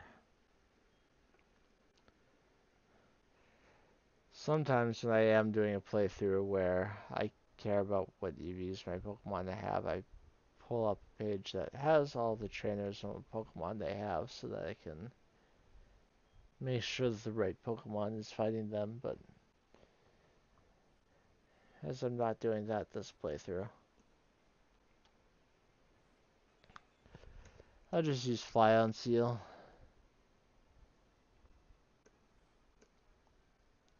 And that will give Dodrio level 37.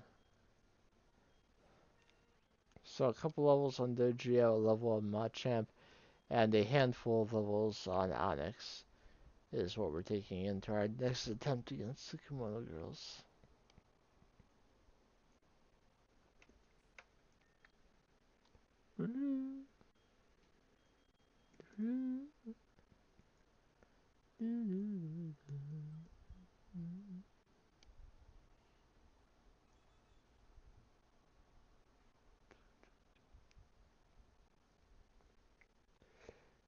have a moment of the peaceful music and Xenwood.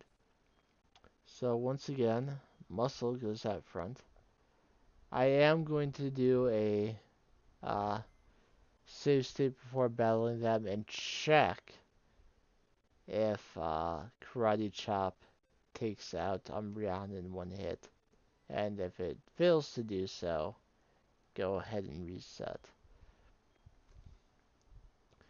It is Machamp.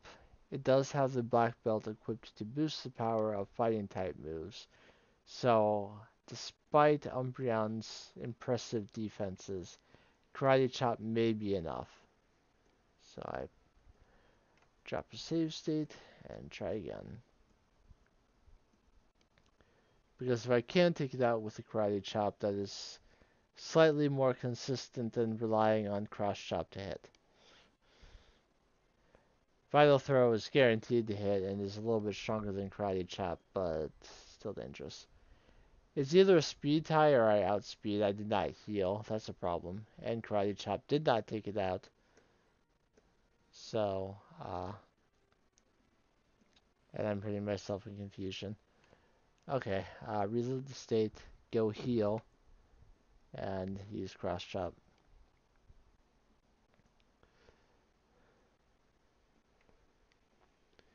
If I want any chance of the Flareon not finishing me off with Quick Attack after a Psychic, I need to make sure that I'm at full health, not even missing 4.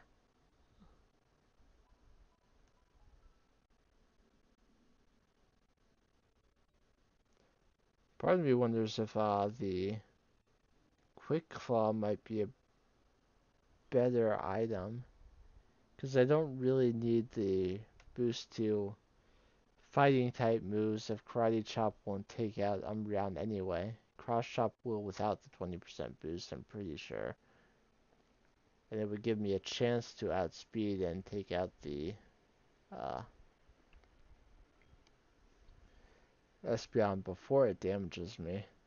And if I went into Flareon with no damage on any of my Pokemon, I'd probably end up winning.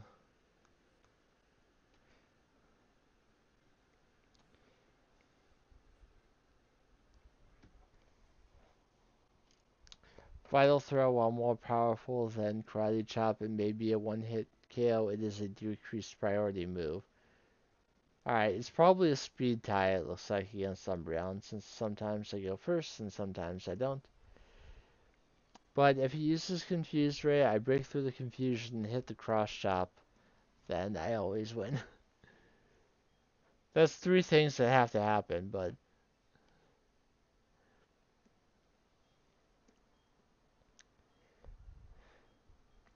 so I can't call it consistent if multiple things have to line up for it to actually happen.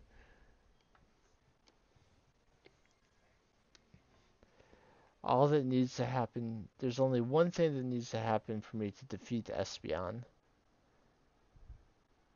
And it is that it does not get a critical hit. If I do that, Payback will be a one-hit KO, even without the critical hit. And since we survived with a lot more health than last time, I might be able to... I'm not sure that Flareon will see a KO with Quick Attack. If it sees that Quick Attack will KO, it will absolutely use Quick Attack. If it doesn't, it may use another move, which allows me to outspeed and hopefully hit another Cross Chop. And if Cross Chop hits, it goes down.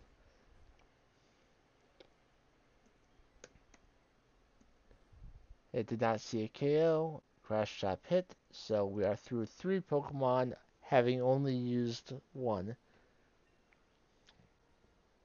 Muscle leveled up again and gained 1 speed. It's still going to be outspeed and one shot by Jolteon. But I can then send out Onyx, which will not take any damage if it tries to use Thunderbolt. Will not take much damage if it uses Last Resort. Can't be paralyzed by Thunder Wave.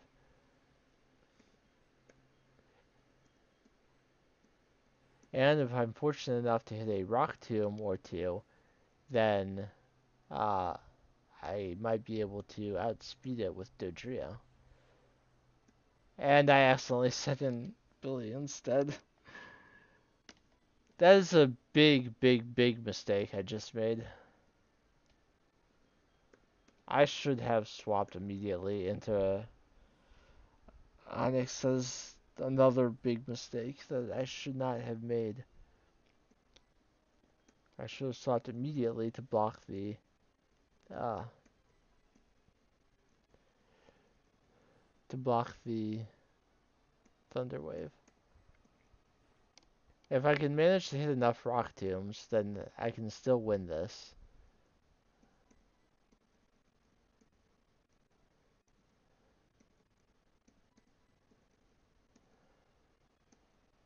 Because Last Resort is only doing 10. And if I'm not mistaken, Last Resort only has 5 PP. Okay, despite the double teams, I hit enough rock throws to essentially save myself. I misplayed that horribly by sending an Electrode, but we are to the last Kimono Girl for the first time. She was the one who was in Goldenrod Tunnel, Kuni, and if I hadn't said it, it should still be obvious that her Pokemon is a Vaporeon, based on the previous 4. Vaporeon is defensive like Umbreon, but does more damage with its moves. Even a super effective Charge Beam from Electrode doesn't do all that much, but the second one does quite a bit more thanks to the special attack boost, and now it's going to take me out. Static paralyzed it, so I'm faster now. I have a horrible desire to take it out with Onix. Dodrio needs the experience more, but my Onix being on the field when Vaporeon goes down just feels good. Okay, so the Kimono Girls are defeated. I did not have to go to Union Cave to get more experience. We were not wrong about you. You are indeed worthy of this. Please take it, and you get either the Clear Bell or the Tidal Bell if you're playing Silver. Big Sisters, I just saw the big shadow of a Pokemon over the bell tower. It could be. Patrick will be at the bell tower. See you there. Move out.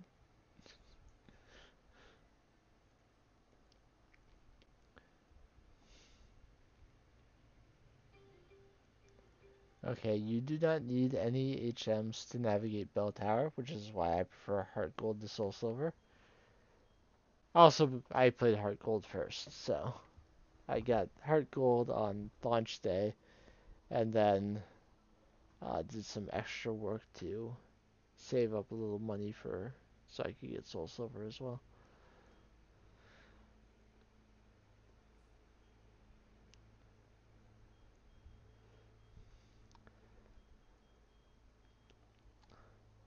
This was when I was a child, and my parents would uh, consent to help me out if I did extra chores.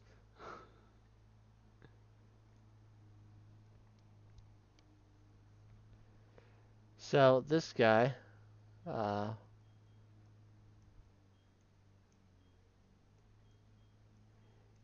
if you have just the fog badge, you can go on to Bellchime Trail. You do not need to be playing Heart Gold or reach this part of the story to be able to access the trail.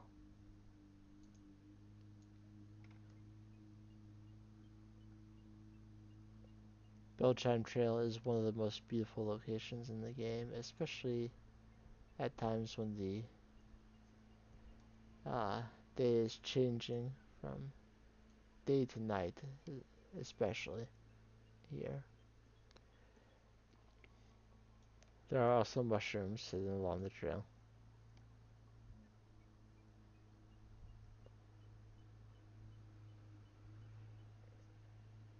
The trio is standing where the item is.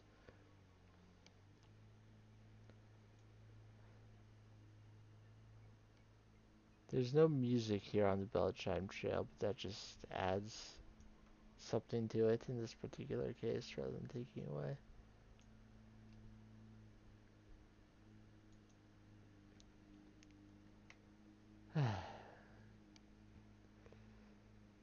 So you can access Bell Tower no matter what, but to get past this guy, that thing you have to have the rainbow ring, either from the director of the radio tower or a man in Pewter City gives you the other wing for the version you're not playing. So there are puzzles here, but unlike Whirl Island, you don't need flash to see. But I've played Soul Silver so many times now that I don't actually need flash in the Whirl Islands. I know the exact steps you have to take, what direction, and how many steps you have to take in that direction to actually reach the bottom. There's a reason I have my 3DS says several thousand hours in Soul Silver. That's how I usually do these runs. So you can hop around.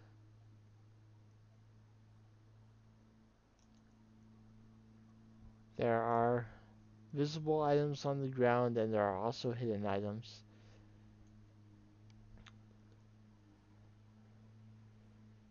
If you want to collect all the items here, you will have to go around a lot of these floors multiple times.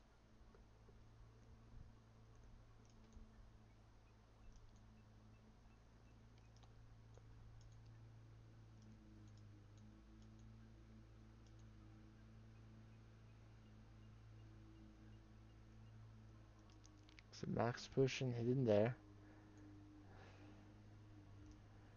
And now go up this first ladder. And this room is crazy.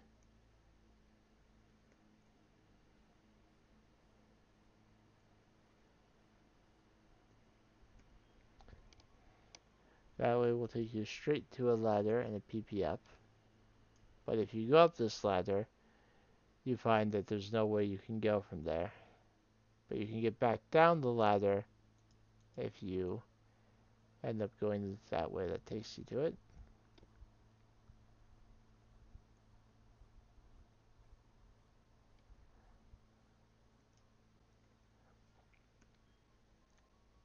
There's an escape rope so that you can leave when you're done. I want to get the other item on this floor before I leave it, so... I've been using the dowsing machine to see if there's nothing hidden here.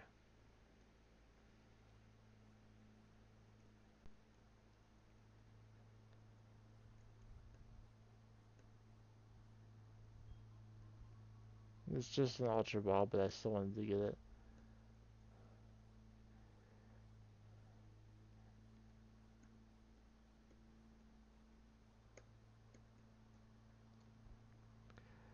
Okay. Once again, this is a ladder that you would just go down, not the way forward. So as any good dungeon would be, the last ladder you can access is the one you actually want. And if you go the right ways, you won't need any of those other ladders. So there is a hidden item on this floor. There we can only go the one way. Uh,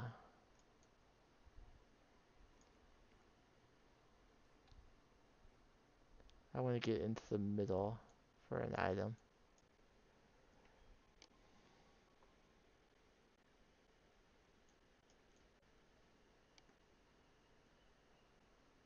Oh, there's something over here, so we do need that ladder if we want to get the full restore. But apart from that,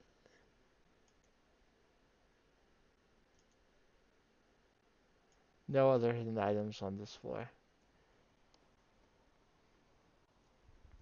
So now we can work on getting to the actual way forward again because I got all the items on that floor. Obviously, you can ignore the items if you want to, but I am a certified loot goblin. I must collect everything. Says the guy who hasn't been back to burn the tower to collect those items yet. Or maybe I should while I'm here in that critique.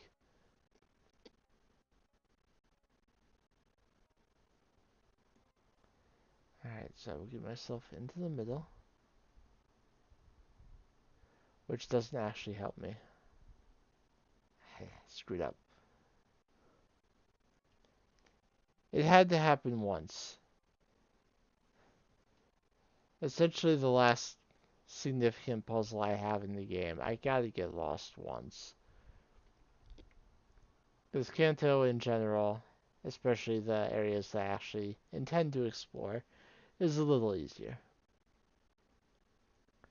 So I literally cannot go that way. But I can go this way. And if I go to the right... I I was looking at it and I'm like, no, I go left. But something in my brain just said, no, you're going right this time. Even though I know it's the wrong way. That answers a question I had, whether the steps when you're just hopping over the next one actually count. Apparently, if your rappel can run out while you're hopping, then yes, that does count as a step. I promise I'll do it right this time. Go down here. Go on the left side and then the right side, and instead of hopping to the right, go down and up the ladder. Now that's not the end of the tower, but it is all we needed there. I don't think there's a hidden item up here. There are two bridges. If you go across the top bridge, you can get another item that's just sitting here. Another full heal. Like I said, they're just throwing these at you at this point. And go up. Now, they add teleport panels into the equation.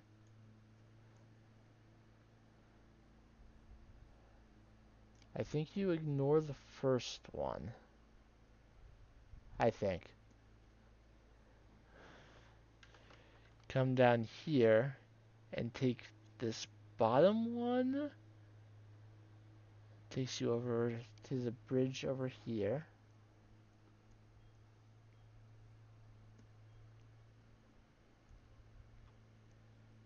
And then you take this one. This is actually a different floor, even. Well, it did take me to an item, an HP up, so I can't say it was the wrong way to go. And then this takes me over here. There's another bridge there. If I cross it before taking the panel, I can get a full restore.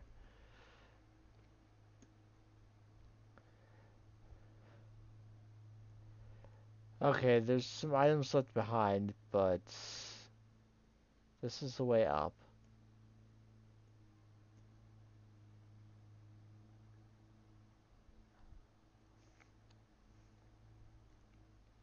Yes, this is where we welcome Ho-Oh.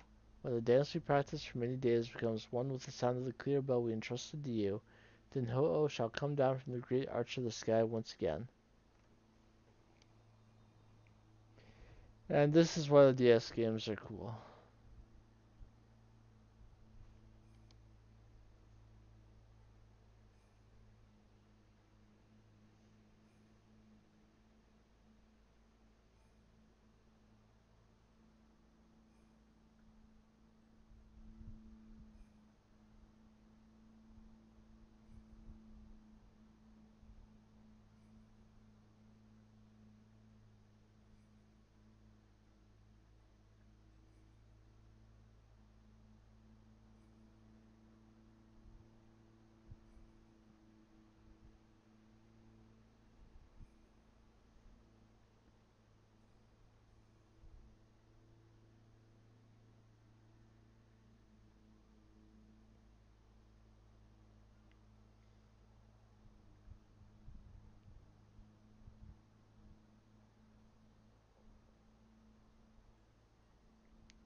Now, watching Lugia out of the waterfall is pretty cool, but I think Ho-Oh flying out of the sun is cooler.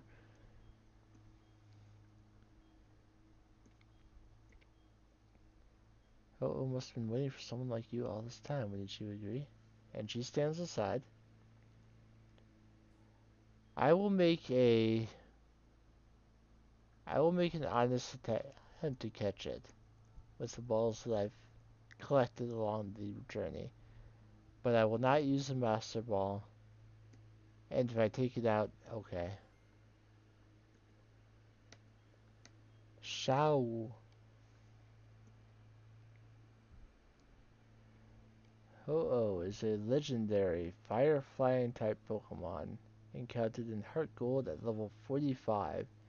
It has pressure, which means every attack you use will use 2 PP instead of 1.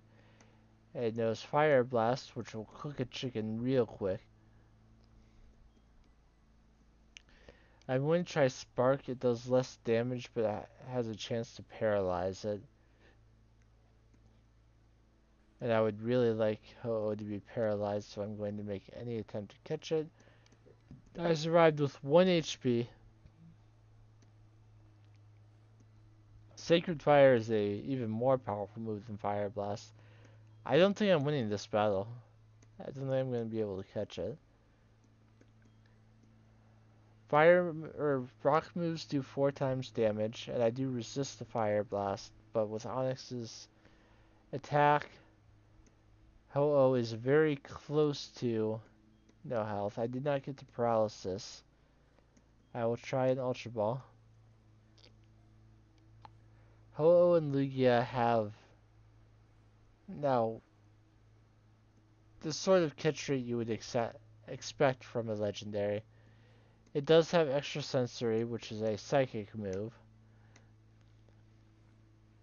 which might be able to take out Machamp in a hit.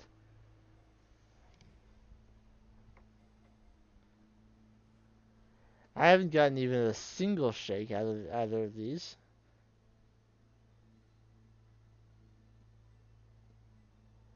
Another hit will take me out, but I'm going to try another Ultra Ball anyway. Not a single shake with only a sliver of health left. I'm going to try again another time.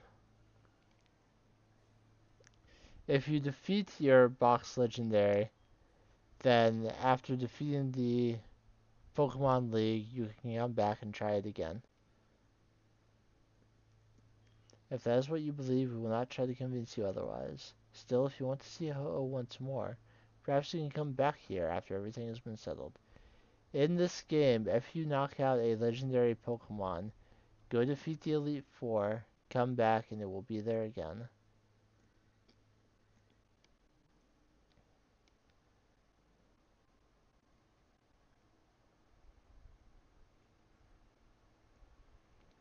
Because I still have my repel up, I will not escape rope out of here just yet.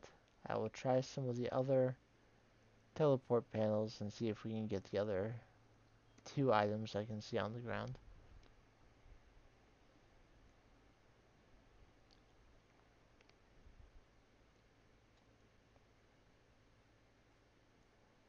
That takes me back to the very beginning. Let's try this one, which I did not take before. That takes me to the center pillar. If I take the other one,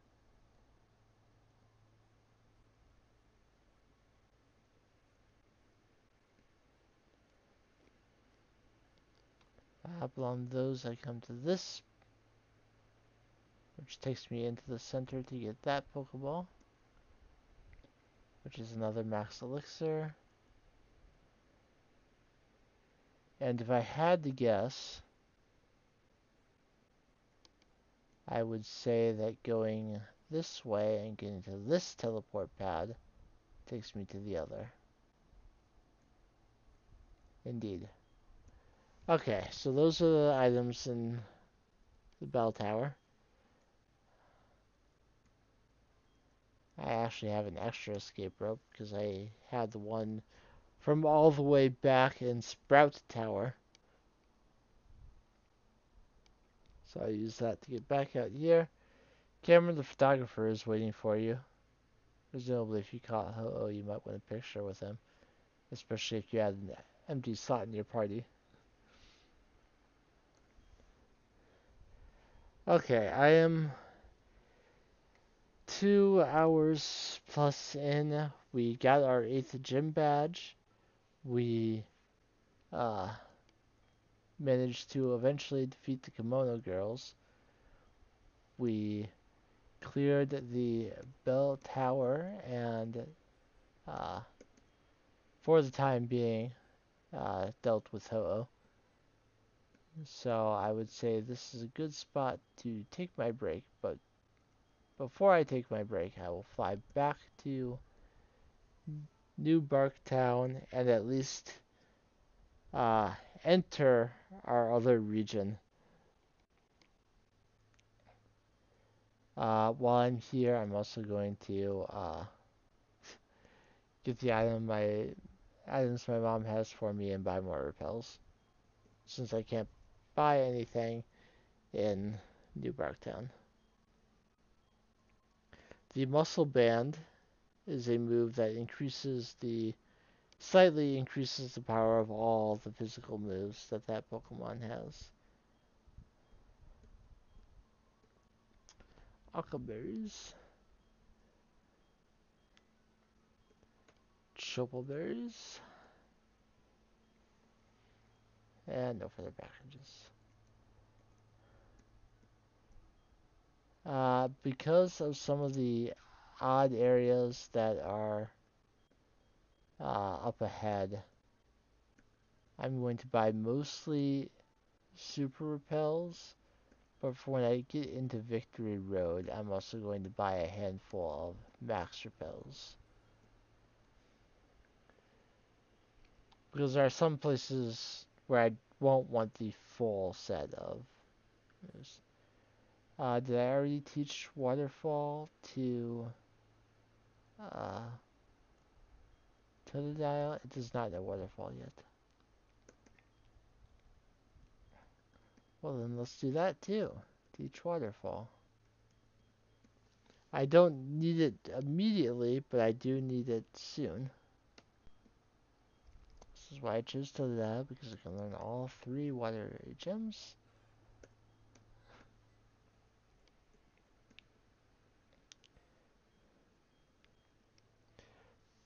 Waterfall is actually a great move to have when you're a Totodile slash Crocodile slash Alligator, because it has higher physical attack than it does special.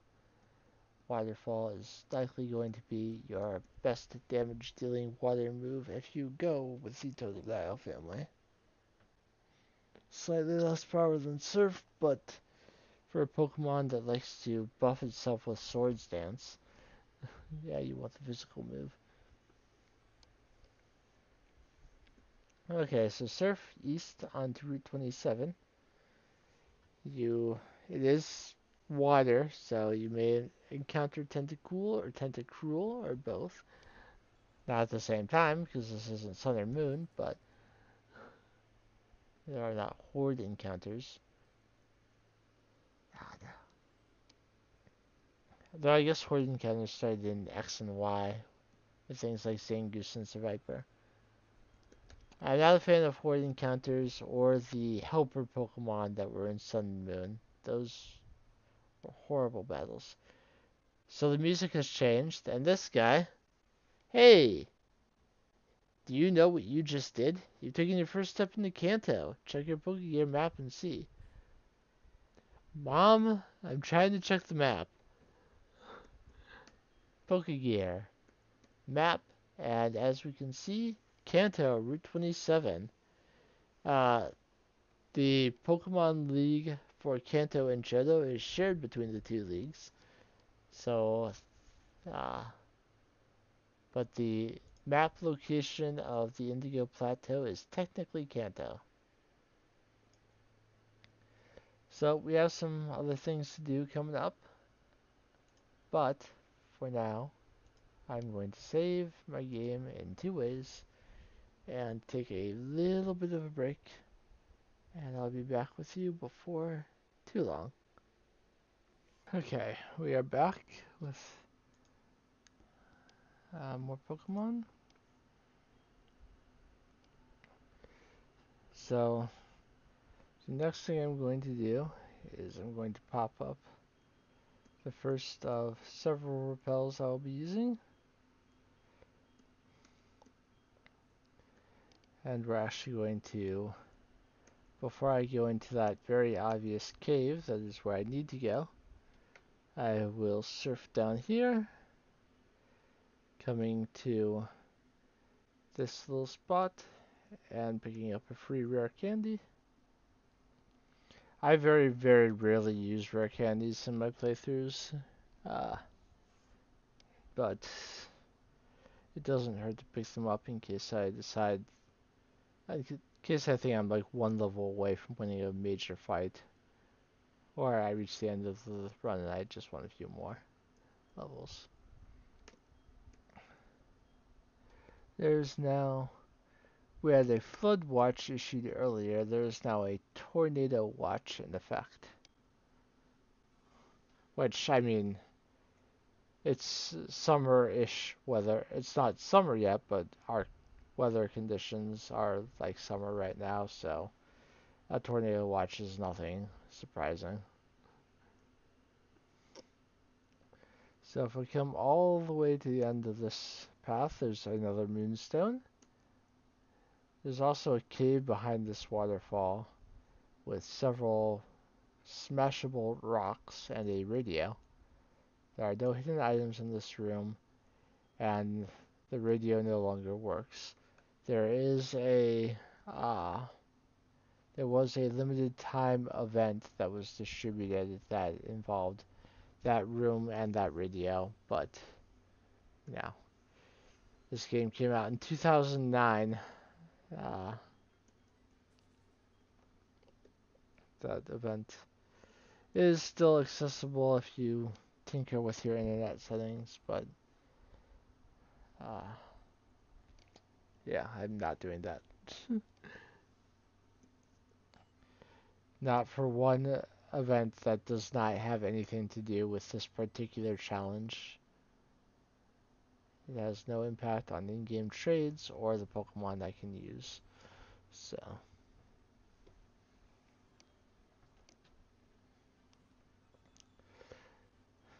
all sorts of Pokemon in this water. Alright, we're out of the cave. So trainer right here, I'm going to go around her for just a moment so I can come into this house first and talk to this old woman. Where are you off to with Pokemon? The Pokemon League? Are your Pokemon loyal enough for you to win? Let me see. Oh, because I just got this Pokemon, it doesn't trust me very much yet. Let's try the one I've had the longest. Ah, your Pokemon trusts you very much. It's nice to see a good trainer. Here, a gift for your journey. And she gives you TM37, which is actually useful for Onyx. It's Sandstorm. With a fixed damage on both you and your foe's Pokemon. Rock, ground, and steel type Pokemon take no damage. There are other ways to avoid taking damage. I'll let you figure it out. Now, I'm not going to use Sandstorm because I only have the one Pokemon that it doesn't affect, but it's rare to see anyone come here. Are you training on your own? This woman has 3 Pokemon. She has Bulbasaur, and she has Ivysaur, and she even has Venusaur. Fly would be super effective against all 3 of those, so I just have to hope that the 95% chance for it to hit succeeds 3 times. Oh, the Flood Watch apparently expired, but it will start again soon.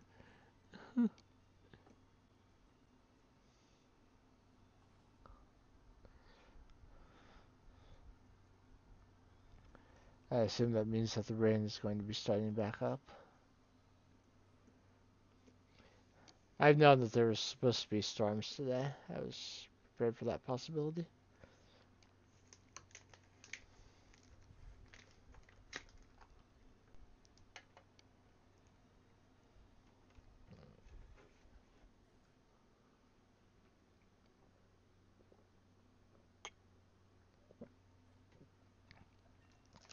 Oh no. Blowing dust starting. So the tornado watch until 11 p.m. and it's 4:49 right now. Area flood watch for your area begins at 6 p.m. and ends at 4 a.m. And also, blowing dust statement is in effect. But it's not showing me that one. It's showing me other notifications instead. Oh, here we go. Blowing dust statement. Rain starting in about an hour and a half. Blowing dust. She's at 3:28, so about an hour ago actually. Southerly winds gusting 30 to 40 miles per hour may result in patchy blowing dust this afternoon and early evening. Will come to an end as thunderstorms bring rain to the region. So when the rain starts, blowing dust goes away. Which is not what happened on Sunday. I was out in the blowing dust, and it started raining and there was still blowing dust. But, right. Dodrio had no problem dealing with a small number of uh, grass types.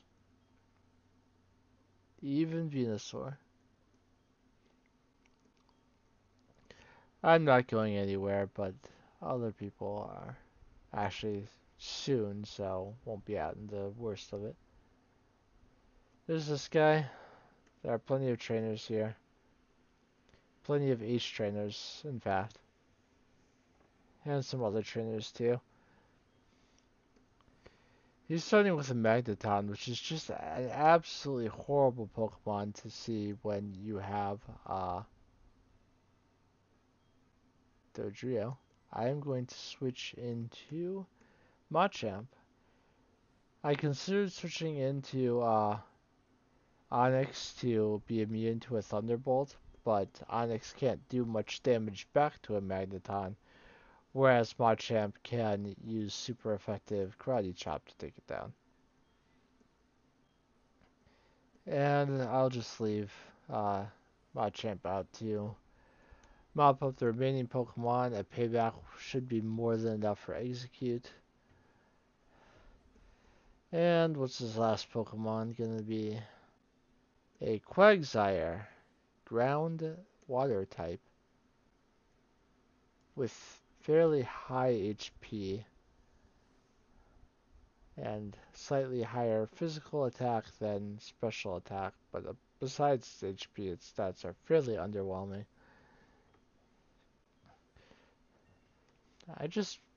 I want runs with grass type Pokemon so I can actually deal super effective damage to a Quagsire, particularly Misty's. But a lot of my runs don't involve grass types. I don't need to actually change anything. Machamp was already at the end of the list. So there is a bird keeper down here, and he is possibly my least favorite trainer in the entire game because you can rematch him. He does give you his number, and you can come and rematch him, but you need Whirlpool to access him. Off the top of my head, he is the only rematchable trainer that requires a TM to reach him. Two, in fact, because you need Surf and Whirlpool. And, like, all he gives you, I believe, is nuggets, because Farfetch'd likes shiny things, like mini birds. And I wish Farfetch'd were better. Yeah, his will do plenty of damage after it boosts its speed 4 times thanks to agility and double +2 to attack, but it never actually attacked me. It has setup moves, but it doesn't really survive long enough to use them. I will accept his phone number, but I'm really only playing when this game when I'm streaming it right now, so there's a chance that I'll never actually battle like any of these people. Dragon Claw is a nice move. I mean, dragon moves in general are pretty nice. I will show you that one specifically and see if any of my Pokemon could even learn it right now. 80 power, uh, 100 accuracy, physical, dragon type move. None of the Pokemon on my team can learn it because none of them have claws. Machamp has arms and fists, but not claws. There is another whirlpool over here, and getting back onto the other side of that whirlpool, I believe, is the last time I'll be using it. Oh no, I forgot. That whirlpool is just a way to get past a large portion of the area. I don't actually need that whirlpool. So I'll go back and battle the trainers that whirlpool allowed me to skip. Make sure I'm shaking up this tea.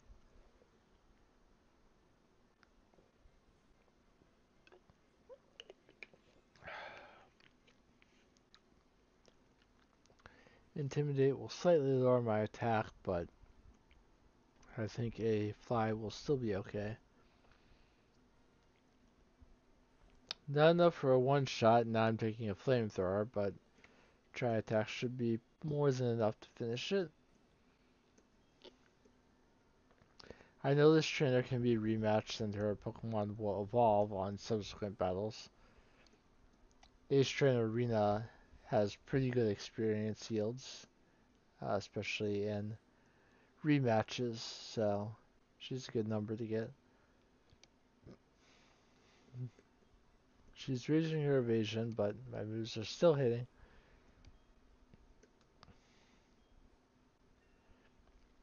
Doris goes to level 39. Quickly approaching the 40, I would say is minimally acceptable in terms of trying to catch it up to the rest of the team. Thankfully, I was not inflicted by poison points from that fly. I'm almost certain that Nidorina has it.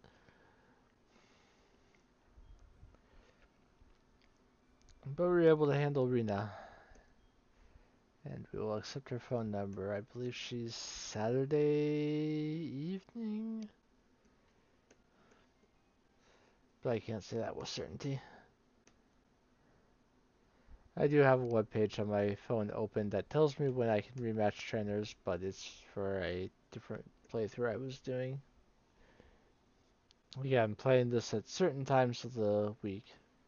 Means I don't often. I might do a special, like 1 hour at some point tomorrow if I'm not working all day. Just to pick up return and the magnet.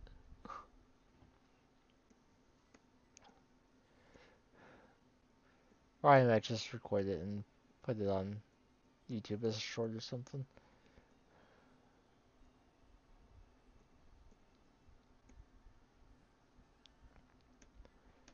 Because they're useful items.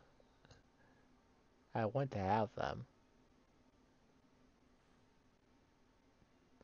They just wanted to keep the days of the week important like they were in the original.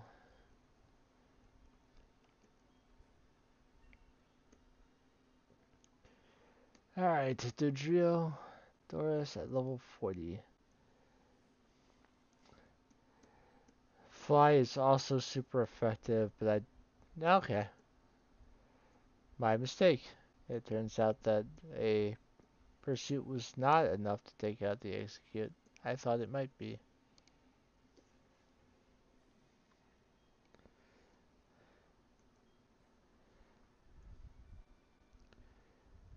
There is a person between here and the Elite Four that heals your Pokemon.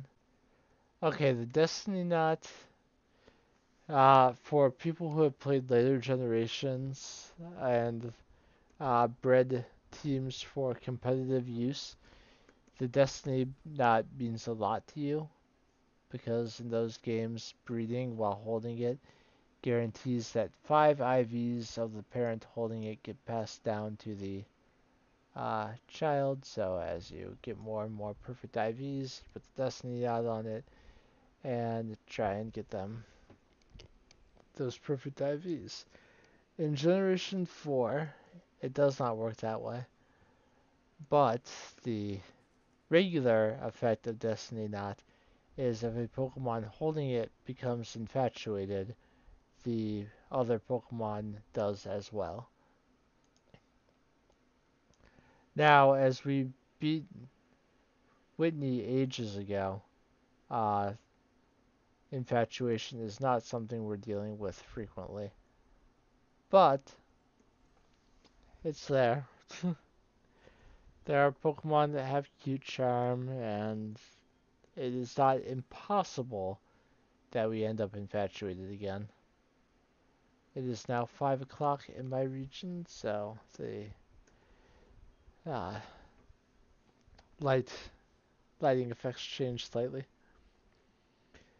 He has a Mareep, which of course Doris is not the best option to fight. Discharge will take me out, without question. I'm going to send out Rocky because at least it won't be affected by discharge. Headbutt I'll probably still get paralyzed through static, but as I say,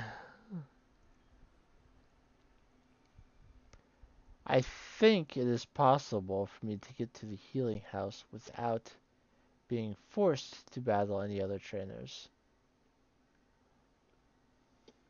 Just ignore my mom right now. If my mom called me in real life, I would not ignore it. Though my phone is not even near me right now. Don't lean back in your chair like that. It's very dangerous. I've done it on stream. I do it when I'm not streaming. You should not do it ever. Do as I say, not as I do. So I do have to battle this guy, but he's a fisherman. I would prefer Billy to be the one battling him anyway. Quillfish. Have a charge beam.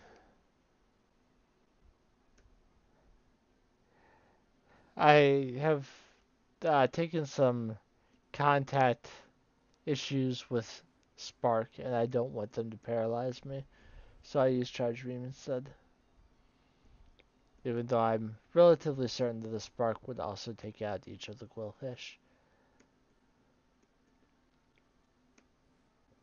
And at this point, I want to use charge beam just because my special attack is so much higher from the boosts that I'd rather use it than Spark.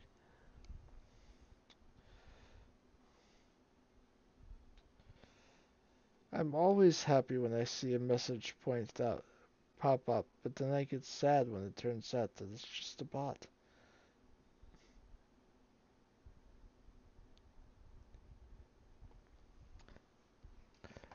I have chat on screen so that the people on YouTube know what I'm talking about when I talk about the bots. There's Cameron again. You might not know it by my insistence on avoiding him, but I don't actually hate Cameron the photographer. I did my first playthrough, but he's growing on me.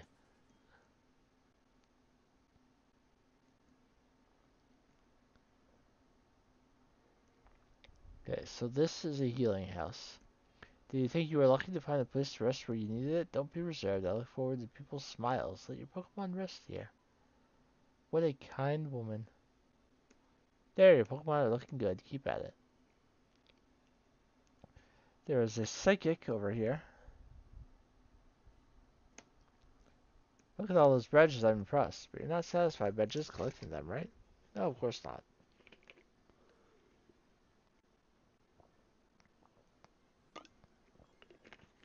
I like the games where you can polish your badges. But unfortunately, that's not this game. Honestly, a fly would probably do more damage than super effective pursuit anyway. Because they're the same type and just being that much more powerful, but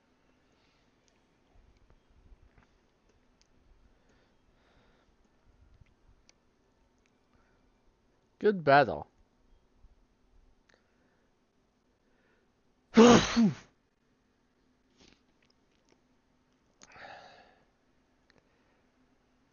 could have predicted that I would sneeze. Doesn't mean I'm psychic.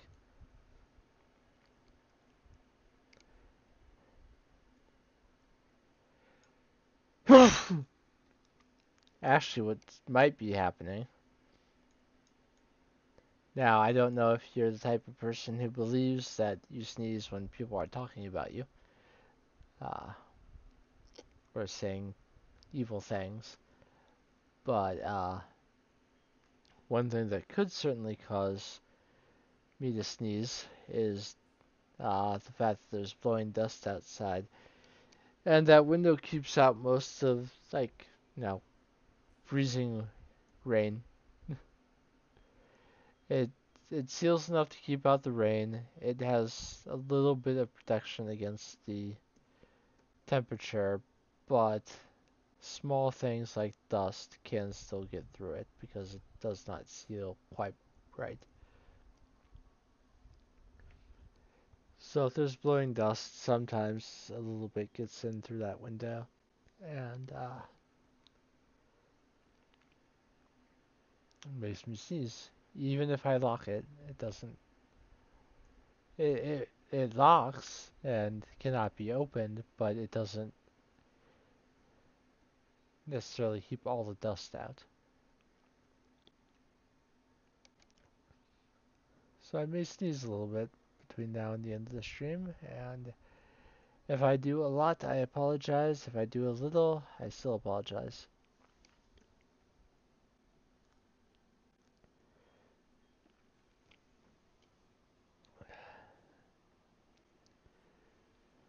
So this is Ace Trainer Joyce. She's got her Pikachu. She's gonna take a peek at you.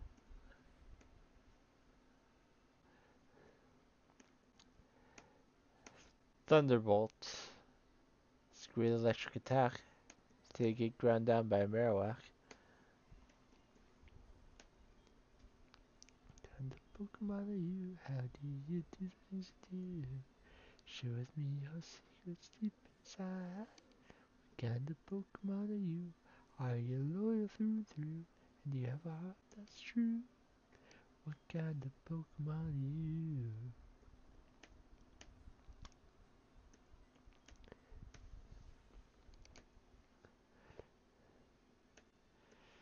Man, the Pikachu's jukebox songs are just so great.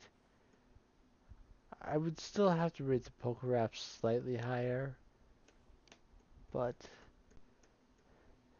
I wasn't upset to hear the songs.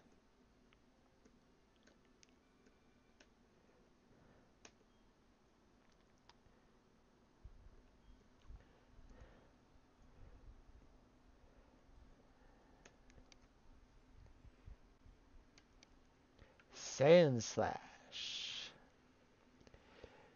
If we wanted to put our uh, experience there on Sandshoe, we could eventually have a Sand Slash. I have no need for a Sand Slash. I wanted to make note of this house. There's a journal here and 7 beds. To my brothers and sisters who take pride in serving Pokemon trainers, when trainers talk to you, give them something useful. Love, Monica. And this will tell you what day and route you can find each of the weak siblings. It doesn't tell you what they give you, but it tells you what day and where to find them. So if you don't want to just look it up, if you're wondering if there was a location in game that would make it clear, that's the location right there. It is also worth noting that all 7 of the weak siblings are found in Johto. You do not have to. You can get all the items before going to the Pokemon League. The last one you can find in progression is the soft sand from Santos in Blackthorn City. To make it clear, Monica Sharpbeak for flying type moves Monday on Route 40. Tuesday, Tuscany on Route 29. The Twisted Spoon for psychic news after you've beaten the Violet Gym. Wednesday is Wesley at the Break of Age, black belt for fighting. Thursday is Anthony on Route No. What's the name of the route? I know where the route is. He gives you the hard stone for rock type moves, Route 31. Frida of Friday, we found her just outside of Union Cave on Route 32. She gives a poison barb for poison moves. Santos, Ground, Blackthorn City, Saturday, and Sunny, uh, Sunday, Magnet on Route 37. We pointed out the little ledge you can hop down to find him.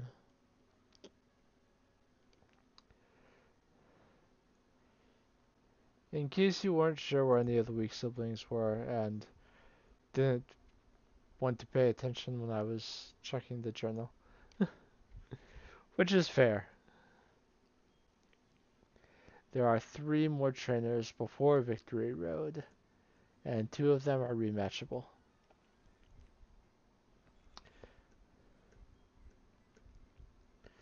We will take on Victory Bell with Fly. I always want Pokemon that know Toxic, but it's more accurate on a poison type, so I don't use a lot of poison types. I'll use grass poison types sometimes. I'm not going to learn Agility. While there are some Pokemon that Dodrio has not outsped, I do not want to use a turn improving its Agility. Kingler used Protect on the turn that I was going up in the air, which doesn't help him. He did it again. The first fly just missed. He is doing some damage with Stomp, but he's also wasting Protect turns. I knew he was using Protect. He was going to be using Protect. I should have used Acupressure. Now he's used it 2 turns in a row. There's no way it works even if he tries it the third. You can try Protect multiple turns in a row, but each turn you use it, it has a slightly less chance of working. It'll work on the first turn. Same thing with the Detect. They're the same move, just different names and types. Consecutive uses lower the chance it works. I am dropping all kinds of frames. Probably because the storm is rolling in, it may be affecting my connection strength. The bit rate is still okay, it's just the strength of the connection that's not good. There's a tiny mushroom back here.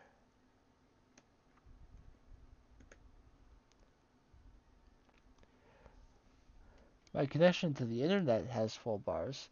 My bit rate is good, but the signal strength for the stream is just 1 bar. Fly will do 4 times damage to Parasect. I hope it doesn't have Effect Spore, but it might. We can also have Dry Skin as its ability, which makes water type moves heal it, but makes it a rare 6 times damage from fire type moves. Another Vaporeon. This one is lower level than the Kimono Girls, so, you know, not quite as scary of a Vaporeon. Sand Attack isn't cool, but should still be able to hit enough moves to take it down. And a Golduck. I like Golduck. I like ducks. In most situations. Ducks can be aggressive. They're not geese. Geese are just scary. But ducks can mess you up if you give them a reason to. So don't give them a reason. It's going to be tough to win the league. I need to do more trainings. You would hope that the Elite Four are tougher than gym leaders. I lost to a red-headed trainer. He was really strong, but it was as if he absolutely had to win at any cost. I felt sorry for his Pokemon. So our rival has been here. I guess he figured out where Lance is.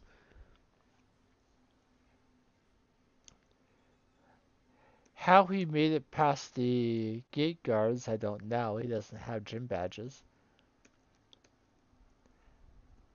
Though he is a criminal. Maybe he just went around. He brought out Flaffy while I was flying, so I can't switch out. Despite being not very effective, it almost took him out anyway. Here comes the discharge, and Flaffy has good special attack. Try attack got through the paralysis, so Flaffy is down. And Doris, I believe, is caught up at level 43. Let me check my Pokemon to confirm that. Yes, I have another Pokemon that is currently at level 43. I'll try and take out the Rapidash with Doris, but being slower because of the paralysis means it can flinch me into oblivion with Stomp.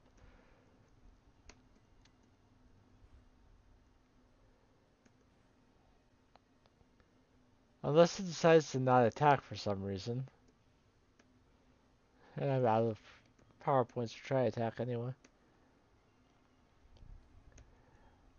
Because it's just a less useful Pokemon, I'm going to send out Rocky first. Onix outspeeding a Rapidash.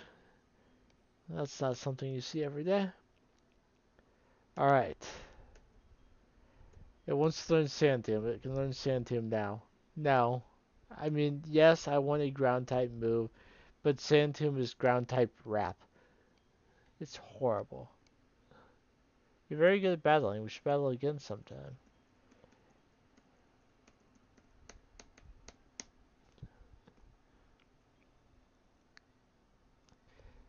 Mother is calling again. There's not a hidden item here, but there is one you can see. A max elixir, so if you're not willing to use the healing house, but you need your power points back like I do, there's a max elixir for one of your Pokemon at least. Alright. We will heal one more time. It looks like we are going to get through Victory Road today. Because I'm about 3 hours in and I do not feel the need to stop right now. Also, my signal strength just came back. Full bars. My internet connection, the one that I see in my taskbar, has less bars now, but the stream strength has full bars. Make that make sense. So if you come forward from here,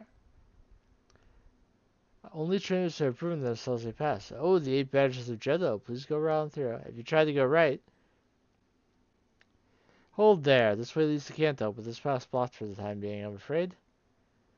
And if you try to go this way leads to Mount Silver. You'll see scary strong Pokemon out there. You're not ready for it.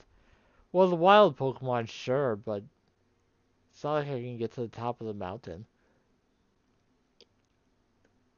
Okay, so we have in our party Sandshrew, which knows Strength, Rock Smash, and Cut.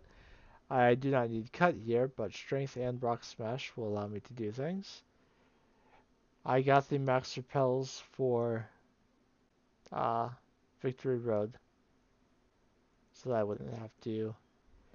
But I believe there is level 46 Onyx here, which would mean that the Repel may not be 100% effective. I will keep the dowsing machine active as much as I can. It's another reason why I want the longer lasting max repels as opposed to regular repels, so that I don't have to exit the dowsing machine, bring up the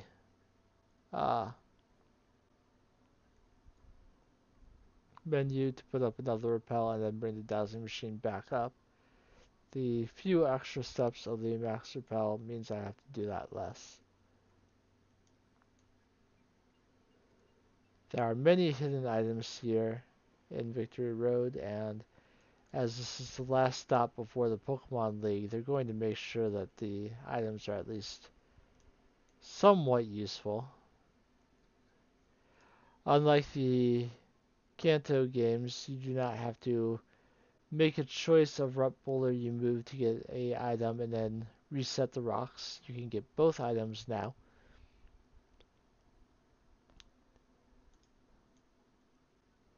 There's a hidden item up over there. Let's put up another repel. And I know where the item is, so I'll just grab it real quick before I bother bringing the dowsing machine back up. Obviously, it's on the rock. That's a max revive. So useful in battle if you use items in battle. Getting all the health back instead of half. There are items down there. We'll be getting to them soon enough.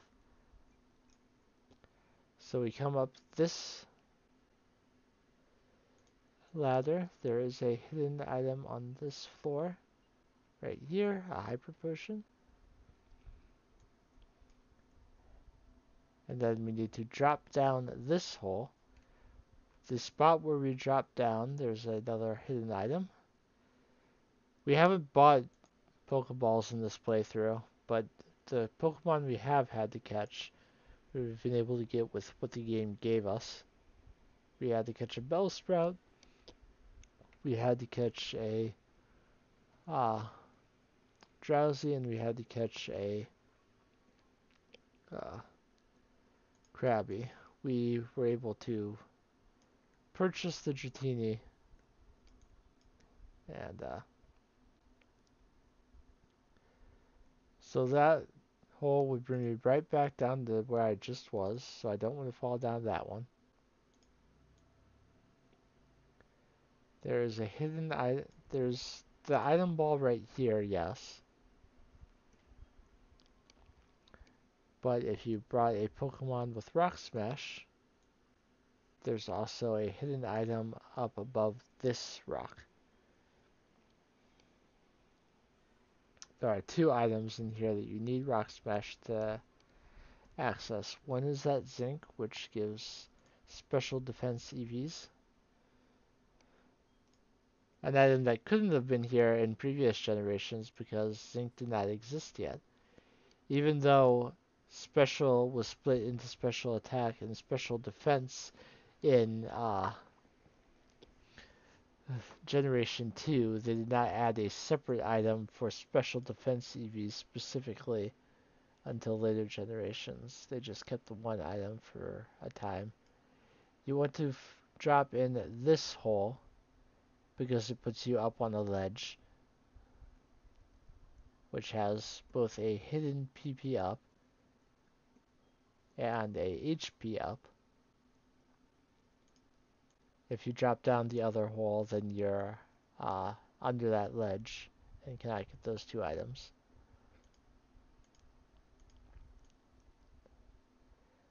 I see people will do that all the time when coming through Victory Road. Around this corner is another rare candy. And we can drop down this hole.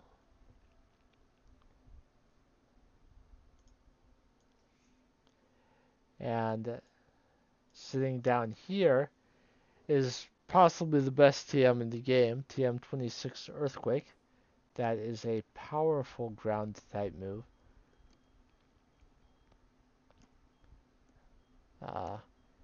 100 base power, 100 accuracy, hits all Pokemon in the battle. Now, both Machamp and Onix, and Sandshrew for what it's worth, can learn it. I don't want to waste it on Onix because Onix is not going to be a permanent team member. I might be willing to teach it to Machamp, but we'll see what our options are once our final team starts to take shape. So that is the exploration portion of here. If you break all three of these rocks, there is another TM waiting for me here.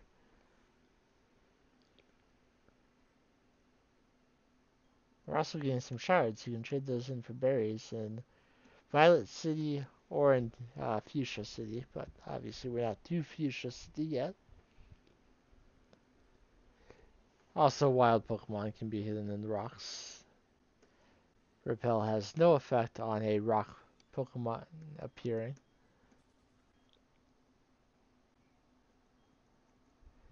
And for some reason, I feel like Pokemon you uncover with Rock Smash are harder to flee from, but uh, Doris has run away, so it doesn't matter. So a red shard and two Geodudes block my path.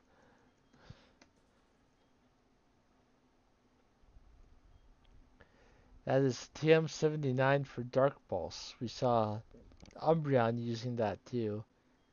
Decent effect against us when we fought the Kimono Girls. As its name suggests, it's a Dark type move. 80 base power, special. None of these Pokemon can learn it, but I think maybe one of my hopeful team members can. I'm trying to remember if he leads with Golbat or Sneasel in this battle. I think it's Sneasel, so I'm going to send out Muscle first and hope that I'm right. By the way, I'm about to fight the rival.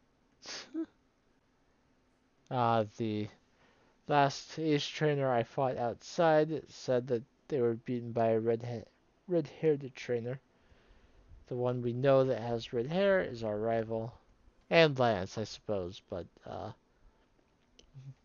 why would Lance be why would Lance be the person who seemed like he had to win at absolutely any cost?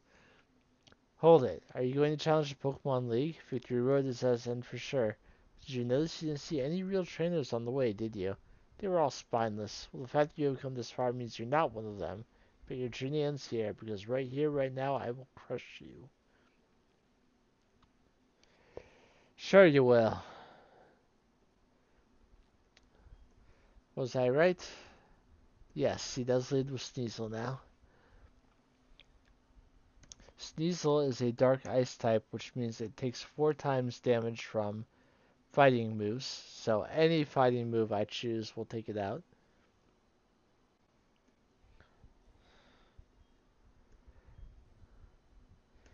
His next chosen Pokemon is Kadabra. He decided to use Disable, but I'm using Payback because it's super effective. I was afraid he was going to hit me with a attack, but he chose not to. Next is Golbat. I do not want to fight Golbat with Machamp. I will actually send in Rocky for this. Onix is not my best Pokemon, but it should be able to deal with Golbat effectively.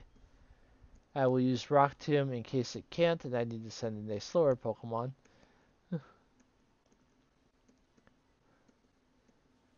But Onix had no difficulties handling the Golbat. He'll probably send in his starter now, which is a... Oh no, he's sending it... I guess he's going to be going for a Steel move? I wouldn't have expected Magneton to come out. Magnet Bomb is not going to do a lot of damage to me. Iron Tail just misses too much. I guess I'm going to go for Headbutt. Just to maybe flinch him a few times. I'm not trying to keep Rocky alive. Rocky did his job for this battle. I wanted him to take out Golbat, and he did that. The only Pokemon I have that I was worried about the Psychic type move from Kadabra because I knew I would need Machamp for Magneton as well. But now Magneton has been defeated. And he's sending out Meganium. I'm going to... His last Pokemon is Gengar, which I can pay back and take out. I'm going to pivot into Billy. Billy can't do a lot to Meganium, but I might be able to paralyze it and at least give me a safe switch into Doris with the super effective fly. Alright, it's paralyzed, it's confused. I can put up a light screen to potentially reduce any additional damage it may do. Swift won't do much. Will Charge Beam actually do more, even resisted? No, but it doesn't do a whole lot less than uh, Swift did. If I actually take out the Meganium, I am astonished that Billy managed to take out Meganium, which means I didn't even have to use Doris yet. Oh, it's a Haunter. It's not even Gengar yet. I was gonna put up a light screen and sack Billy, but if it's just Haunter, I'll just go for a Charge Beam and take it out. Silly me thinking he had fully evolved Pokemon. Sneasel, Haunter, and Kadabra can all evolve again. Actually, Golbat can too. So, he actually has only 2 fully evolved Pokemon. Well, even that's not true. Technically, only the starter is fully evolved. You just can't get Magnezone in this game.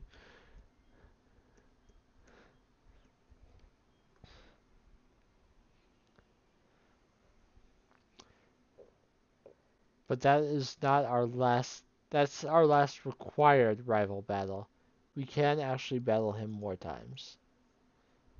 Twice more, in fact. And one of those is as many times as you want, as long as, well, once each per Monday and Wednesday.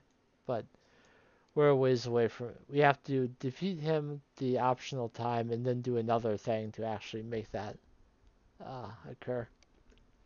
I'd be able to battle him on the Wednesdays on stream since I stream this game on Wednesdays as well. So we made it to the Pokemon League and the Elite Four. One thing that has changed since Generation 2 is this guy. Some trainers suddenly feel discouraged and leave. My Abra can take you home, but trainers just fly home lately. I feel left out. I'm sure my Abra feels the same way. Now, if his Abra could still teleport you home, I would let it. But in Generation 4, they decided to change it.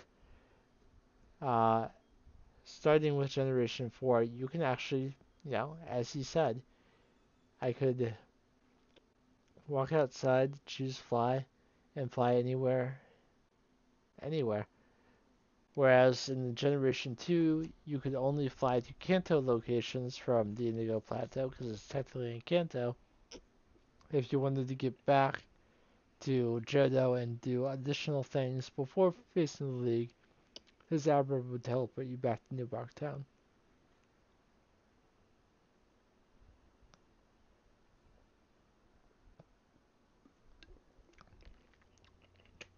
For what it's worth, from Indigo Plateau, you can fly to any town you've been to in Johto or Kanto.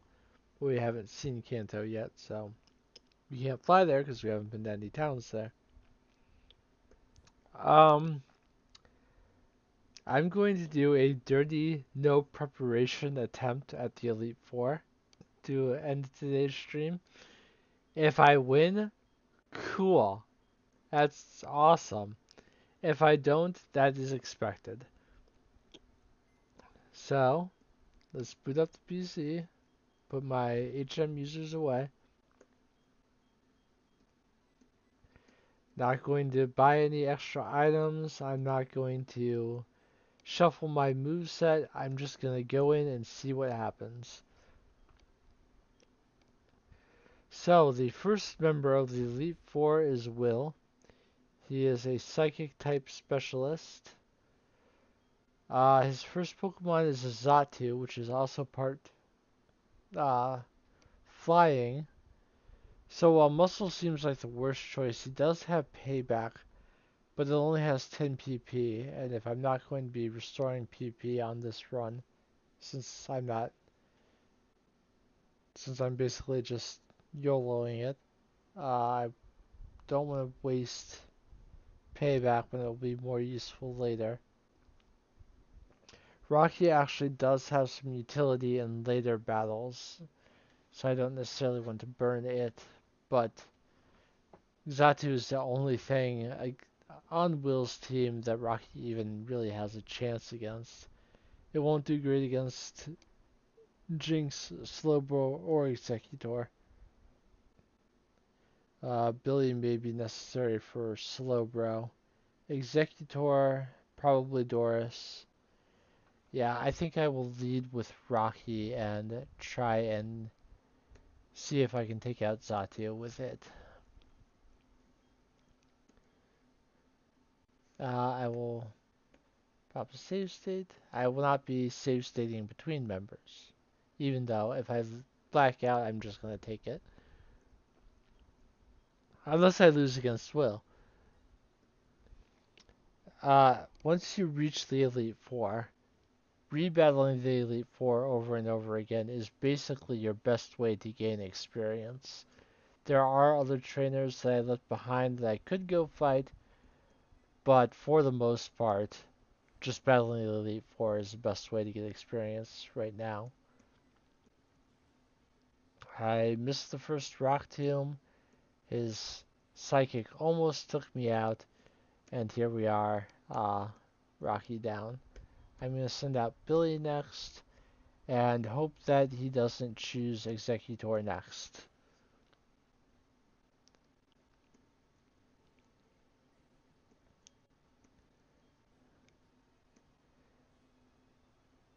He chose Jinx, which is fine. I will try and take it out with Billy. I have... Okay, Billy's asleep. I'm going to switch out to... I'm going to go into Machamp. It might use Psychic, and that would be bad for me, but...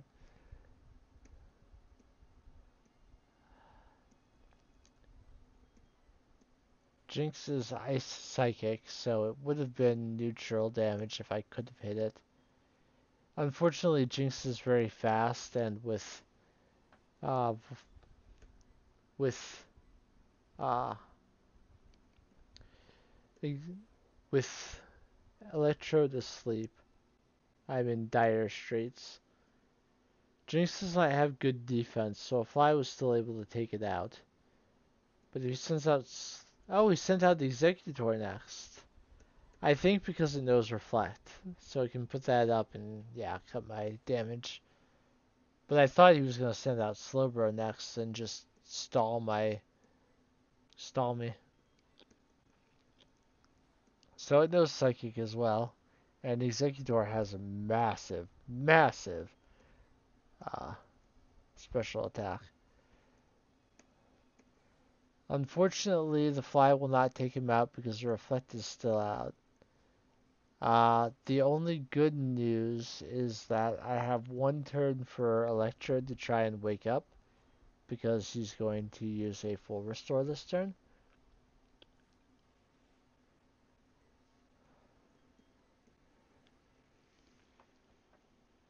But yeah, I think I need everything to be like level 50 before I can actually have a reasonable chance of taking out even Will.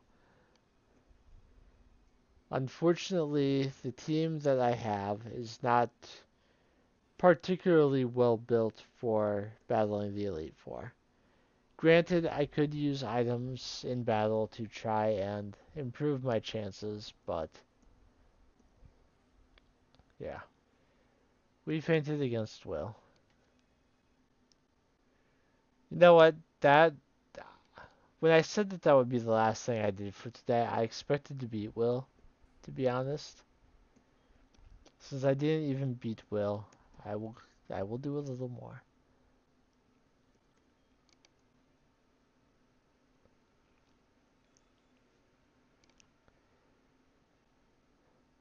I don't want to end at less than 3.5 hours. That just doesn't feel quite right to me. So I will withdraw my HM users and check if anything on my team can learn Flash.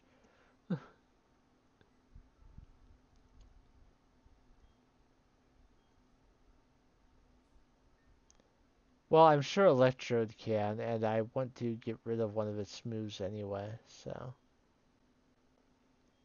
there is that. And Electrode is the only one that can. I'm going to go ahead and get rid of Spark. I want to replace it with Thunderbolt anyway once I have the coins. Charge Beam is just better. Electrode does not have good physical. Really, I'm probably going to end up getting rid of Switch for Explosion.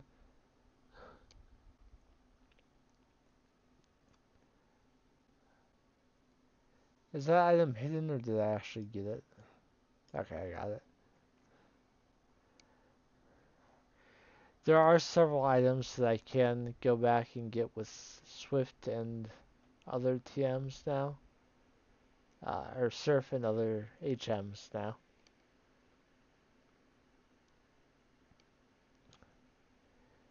Let's see. We have not been back to the ruins of Alph in a while. There are some hidden items that I did not pick up here. I'm heading towards Union Cave for the training it will provide me, but uh,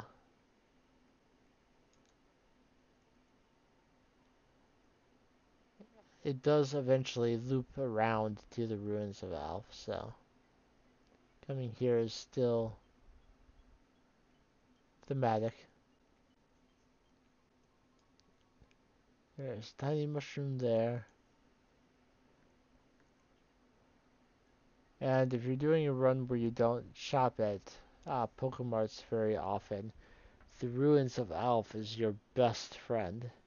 Get Rock Smash, come here, break these rocks. You can find ethers and revives and max revives and all sorts of goodies that you otherwise would not be able to find. You can also find fossils here. Uh, Old Amber, no matter what you're playing, which can revive Aerodactyl. If you're playing HeartGold, you can find the Dome Fossil, which can be revived into Kabuto. If you're playing Soul Silver, you can get the Helix Fossil, which is, of course, Ammonite. Also, if you don't like Rock Smash, you can wait until you get Surf and surf around that entrance. Ruins of Alph has several uh, events associated with it. I've done all of them, but do not have access to them currently, so I cannot show you. You can surf across that spot now, or you can go through the Union Cave to get here. In this room, if you come back here, it says light. Now for escape we use an escape rope. For light, we need a Pokemon that knows Flash. And it will open up this door. And another 4 items, a citrus berry, which restores 30% of health. We've seen many bosses have that. One of our moonstones, an energy root, and a heal powder. So more of those powder items. But as this takes longer to get to, the energy root is the powder version of a hyper potion. The heal powder, again, uh, powder version of a full heal. And since I didn't mention it, the stone panel in here is a Pokemon that knew no fear and flew as it pleased through the skies long ago. That is an Aerodactyl. My favorite flying type and fossil, by the way.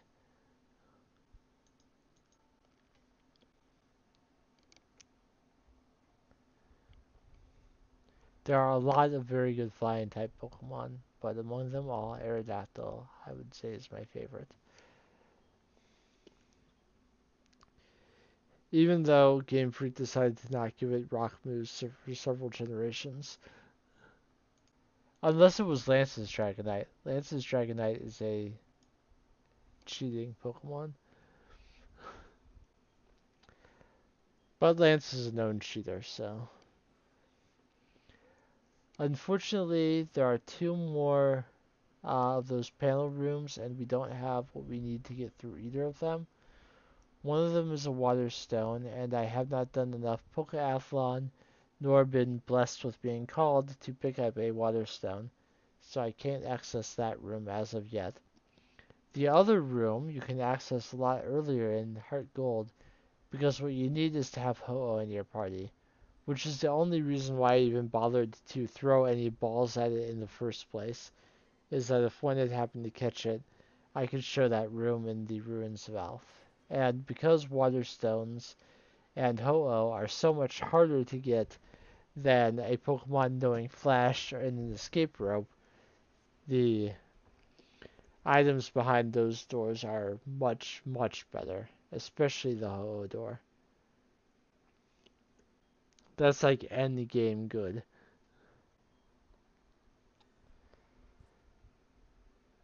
So I wanted to show there's a hidden super potion here. It's a super potion because I could have come here long ago. And this guy, roar! People run when I roar, but you came looking. That pleases me. Now take this. TMO5 is unsurprisingly roar. It's roar. Even Pokemon run from a good roar. Roar. And also roar. I wanted to come down here mostly to show you, because I said I would and then forgot, a location of one heart scale.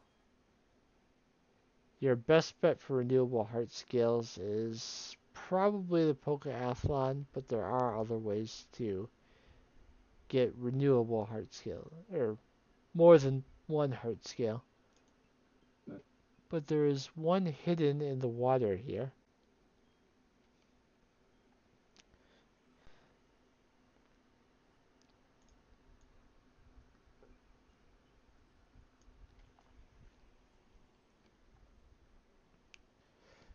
I'll have to fight a couple tentacle on my way to it.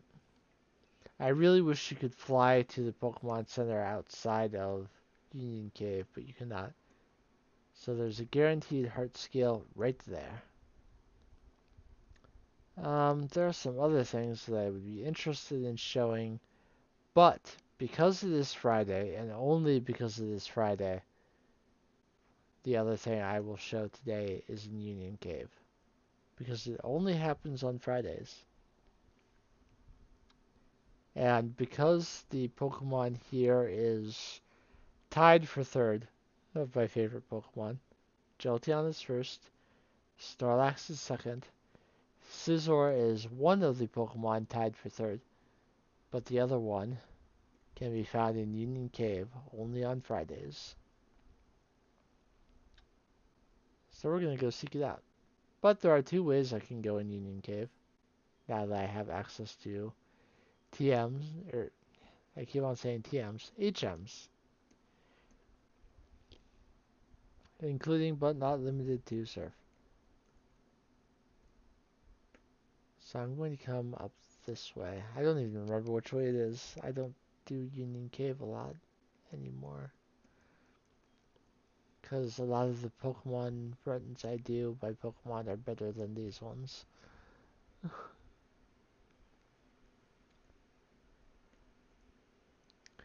So, I'm not even sure Onix is a Pokemon that should be out first. I can choose any Pokemon to take these ones on. This area was accessible as soon as I had Surf, so they won't be stronger than what Morty had.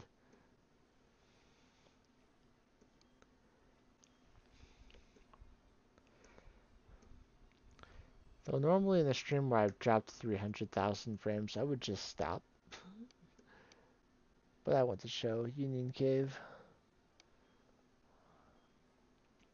So we had two Pokemon, but Onix is not my lowest level Pokemon. All of my Pokemon need help leveling up.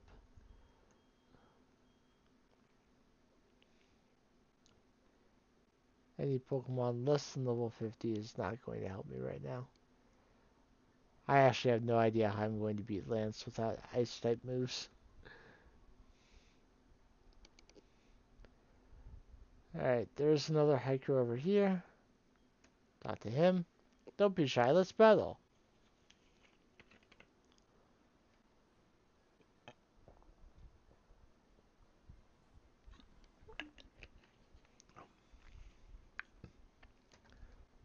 Now it resists both fly and a tri-attack, but it does not resist pursuit. Pursuit doesn't do much damage to a Geodude because it's still a physical move, but I'm gonna be cheeky. I'm gonna fly and guess he's also going to blow up. No, he did not go boom. I was really kind of hoping he would while I was in the air, but he has rollout, so he decided to go for that instead. Well, a pursuit from this health should finish it. I love being underground or in the air when they go boom, but didn't work out this time. Oh well. Alright, to get over this way, you need strength.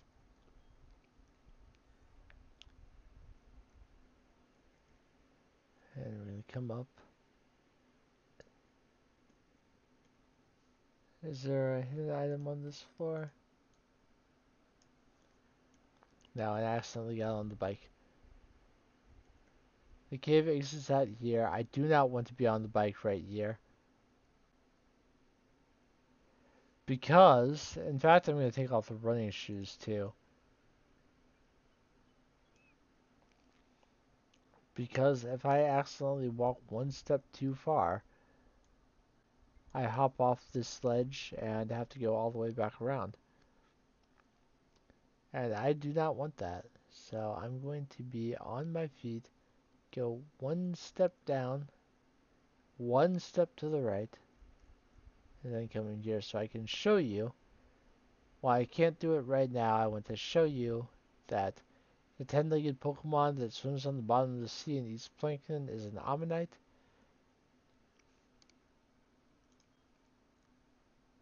Yes, I'm sure I would like to quit. And the uh, door back here, water. A water stone. It does, in crystal, because it wasn't in gold and silver, in crystal it would consume your water stone. In heart gold and soul silver it does not. So don't worry about losing your one and only water stone by using it while facing that uh, wall. It will not be consumed. There is another way to go over here, however. If I push the rock back to the right so I can get through again.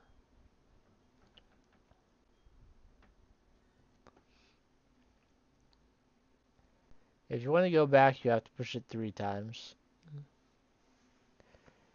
Apparently my repel wore off and I didn't even notice. I really don't want to use another one right now.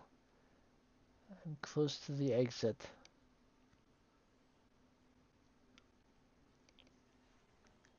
And I want to touch on this area because it's kind of cool.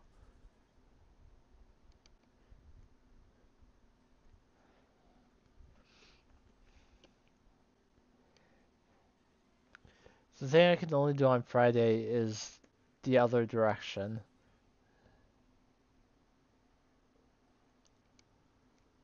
I am so close to the exit and I am just getting bombarded with Geodude and Zubat. Watch one step. Okay, I have to surf briefly. 3 encounters before I get out of the water. Nope, none. Okay. We are out of the cave. So, if you come up this way, this patch of grass here is the only place in the game you can catch Natu and Smeargle. Natu evolves into Xatu like Will's. Smeargle is a Pokemon that learns Sketch every 10 levels, and using Sketch can copy the last move used permanently, so Smeargle can, in theory, learn every move in the game. If you can figure out a way to sketch moves. Double battles are great ways of doing it. Get a Pokemon that you know, get a Pokemon on your team that has a move you want to learn, find a double battle. There is a single rematch double battle in the game that you can utilize for this purpose, and use that to get the moves you want. That says Ho-Oh, so if you had the Ho-Oh in your party, you could go through there and get some excellent items. So I've shown that. Now I'm going to go to the other end of the cave, which does not have an exit out, which is why I'm happy that I still have an escape rope, because that is where I have been holding on to it for.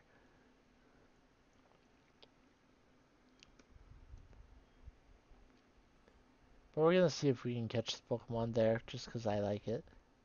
I can't use it, but I'm going to catch it anyway.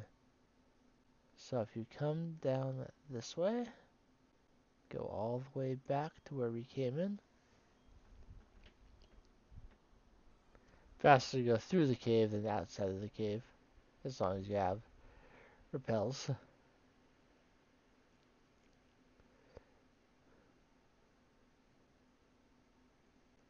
Is there actually anything down here, or is this just an extra pond? Just an extra pond. There are more trainers this other way too. It's not like those two trainers that I fought uh, before were why I said there was more training in Union Cave. It's not just them. Now, there is the spot right here, and a big pearl on that rock. We've seen that rock since the first time I caved the Union Cave. Obvious hidden item, even without the dowsing machine, you know there has to be something on that rock. And in fact there is. But to get deeper into Union Cave, we need to go surfing down from here. And there's another staircase. And almost right away, a trainer. This guy has got a Marowak, which will not ground me down because I am a fighting type. So his ground type moves will be ineffective against me, but he is using focus energy, so it's good that I took him out in one hit because I don't know what he was going to use. Probably Thrash. I know Marowak can learn Thrash.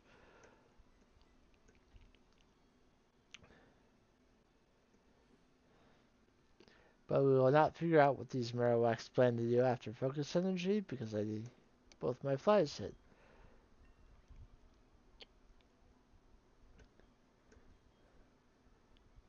Pokemaniac Andrew is telling me to go away. Why? I have as much right to be here as you do, sir. Okay, Billy will level up a little bit faster. Just look at that expression on that electrode.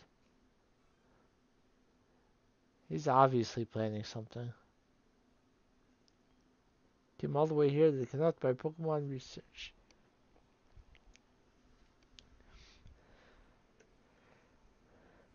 I think if someone down here actually does tell you that you may want to come back on the Friday, but I'm not sure.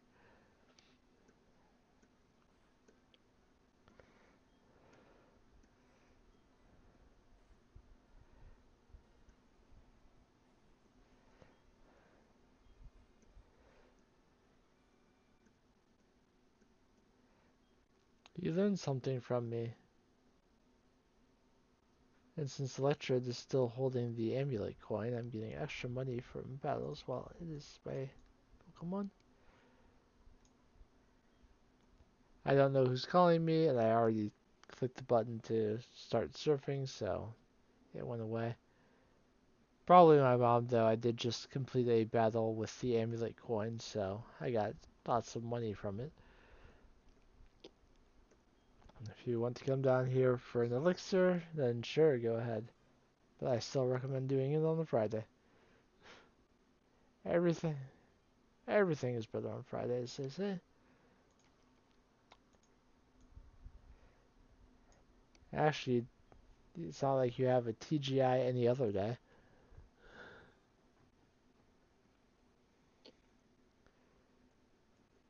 There's a trainer over here. I'm gonna take. Hold up! I just saw something weird. So there's a raised thing. Oh no, I was seeing the Pokemon. I thought I was seeing my reflection for a second. I was like, what? There's a raised area there. How am I seeing a reflection? No, we just saw the Pokemon that I'm here for. If you know what Pokemon it is, congratulations. If you don't, okay.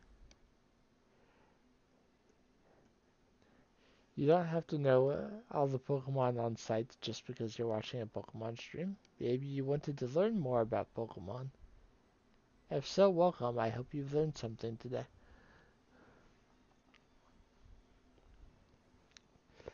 This guy's got the Kanto starters all in their base form.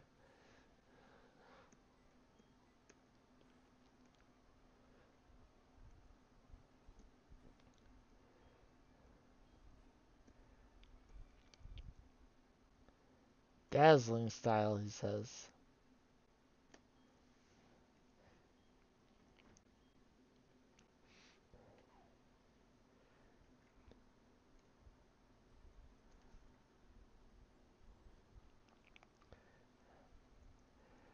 By the way, surfing in the Union Cave, you can find Wooper and Quagsire.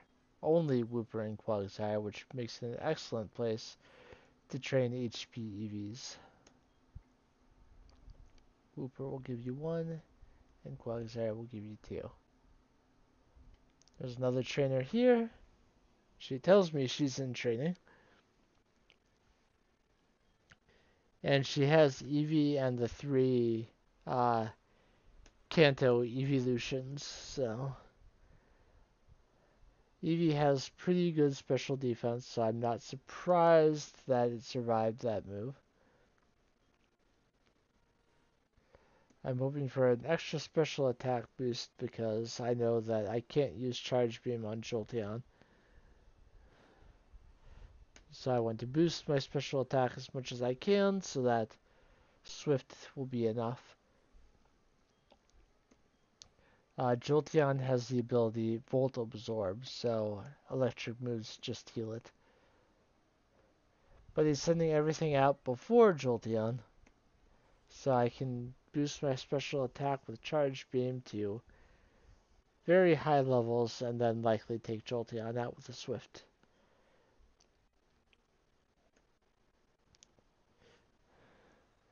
And luckily, despite the sand attack, none of those Charge Beams missed. Yes, Billy got extra experience above level 45, but if I'm boosting my special attack with Charge Beam, ideally I want to keep it in for a little bit longer.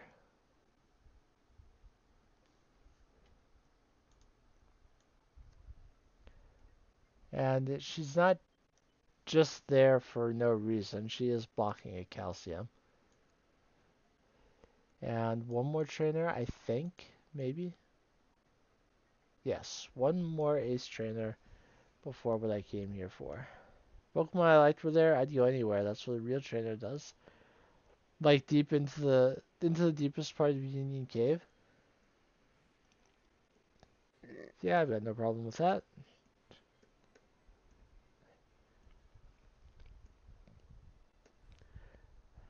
Doors used to fly, and Poliwhirl goes down.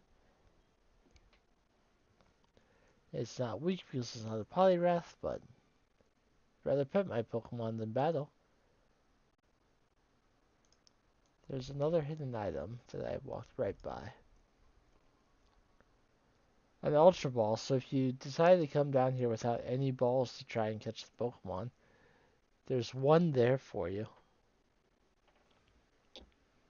So, coming out here, I will save because I want to try and catch it.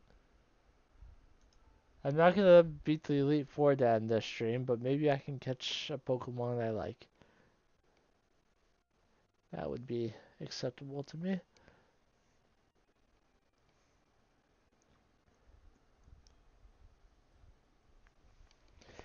Tied for my third favorite Pokemon is the Water Ice type Lapras.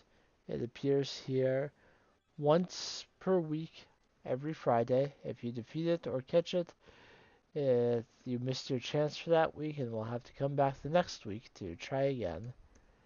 Pursuit on my Dodrio is pretty good to get it down to red health.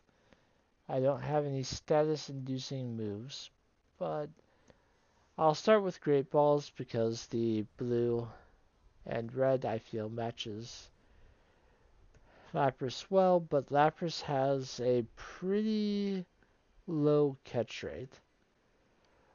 Now, while it is a part water type, the lure ball only has a heightened chance on Pokemon while fishing. We're surfing right now. But we got Lapras on our second Great Ball anyway. I just like Lapras. They have gentle hearts. Because they rarely fight, many have been caught. Their number has dwindled, which is why you can only find them. Which is why they're usually pretty difficult to find. In Generation 1 games and the remakes, you get one from a guy in Silphco. Here you can catch one each week on Friday. There are some games where they can be caught in the wild, but like like normal Pokemon. So because I'm in the deepest part of Union Cave, I'm just going to escape rope out. It takes you wherever you last entered the cave from, and in my case it was this spot. Which means I'm kind of trapped, but I can fly. I can fly away. I will fly to Goldenrod City because there's something else, a couple other trainers that I can show next time. And I also wanted to try and get Thunderbolt off screen, so being in Goldenrod is the best place for me. So with that, and having caught a Pokemon I can't use for my just for me, I'm going to end the stream there. If you are watching live on YouTube or Twitch, whether you're chatted or lurked, I appreciate you. If you are watching the archive later on YouTube, thank you for checking it out. I hope that however your day is progressing is favorable for you. And I will see you and this docile Lapras with Water Absorb in the next one.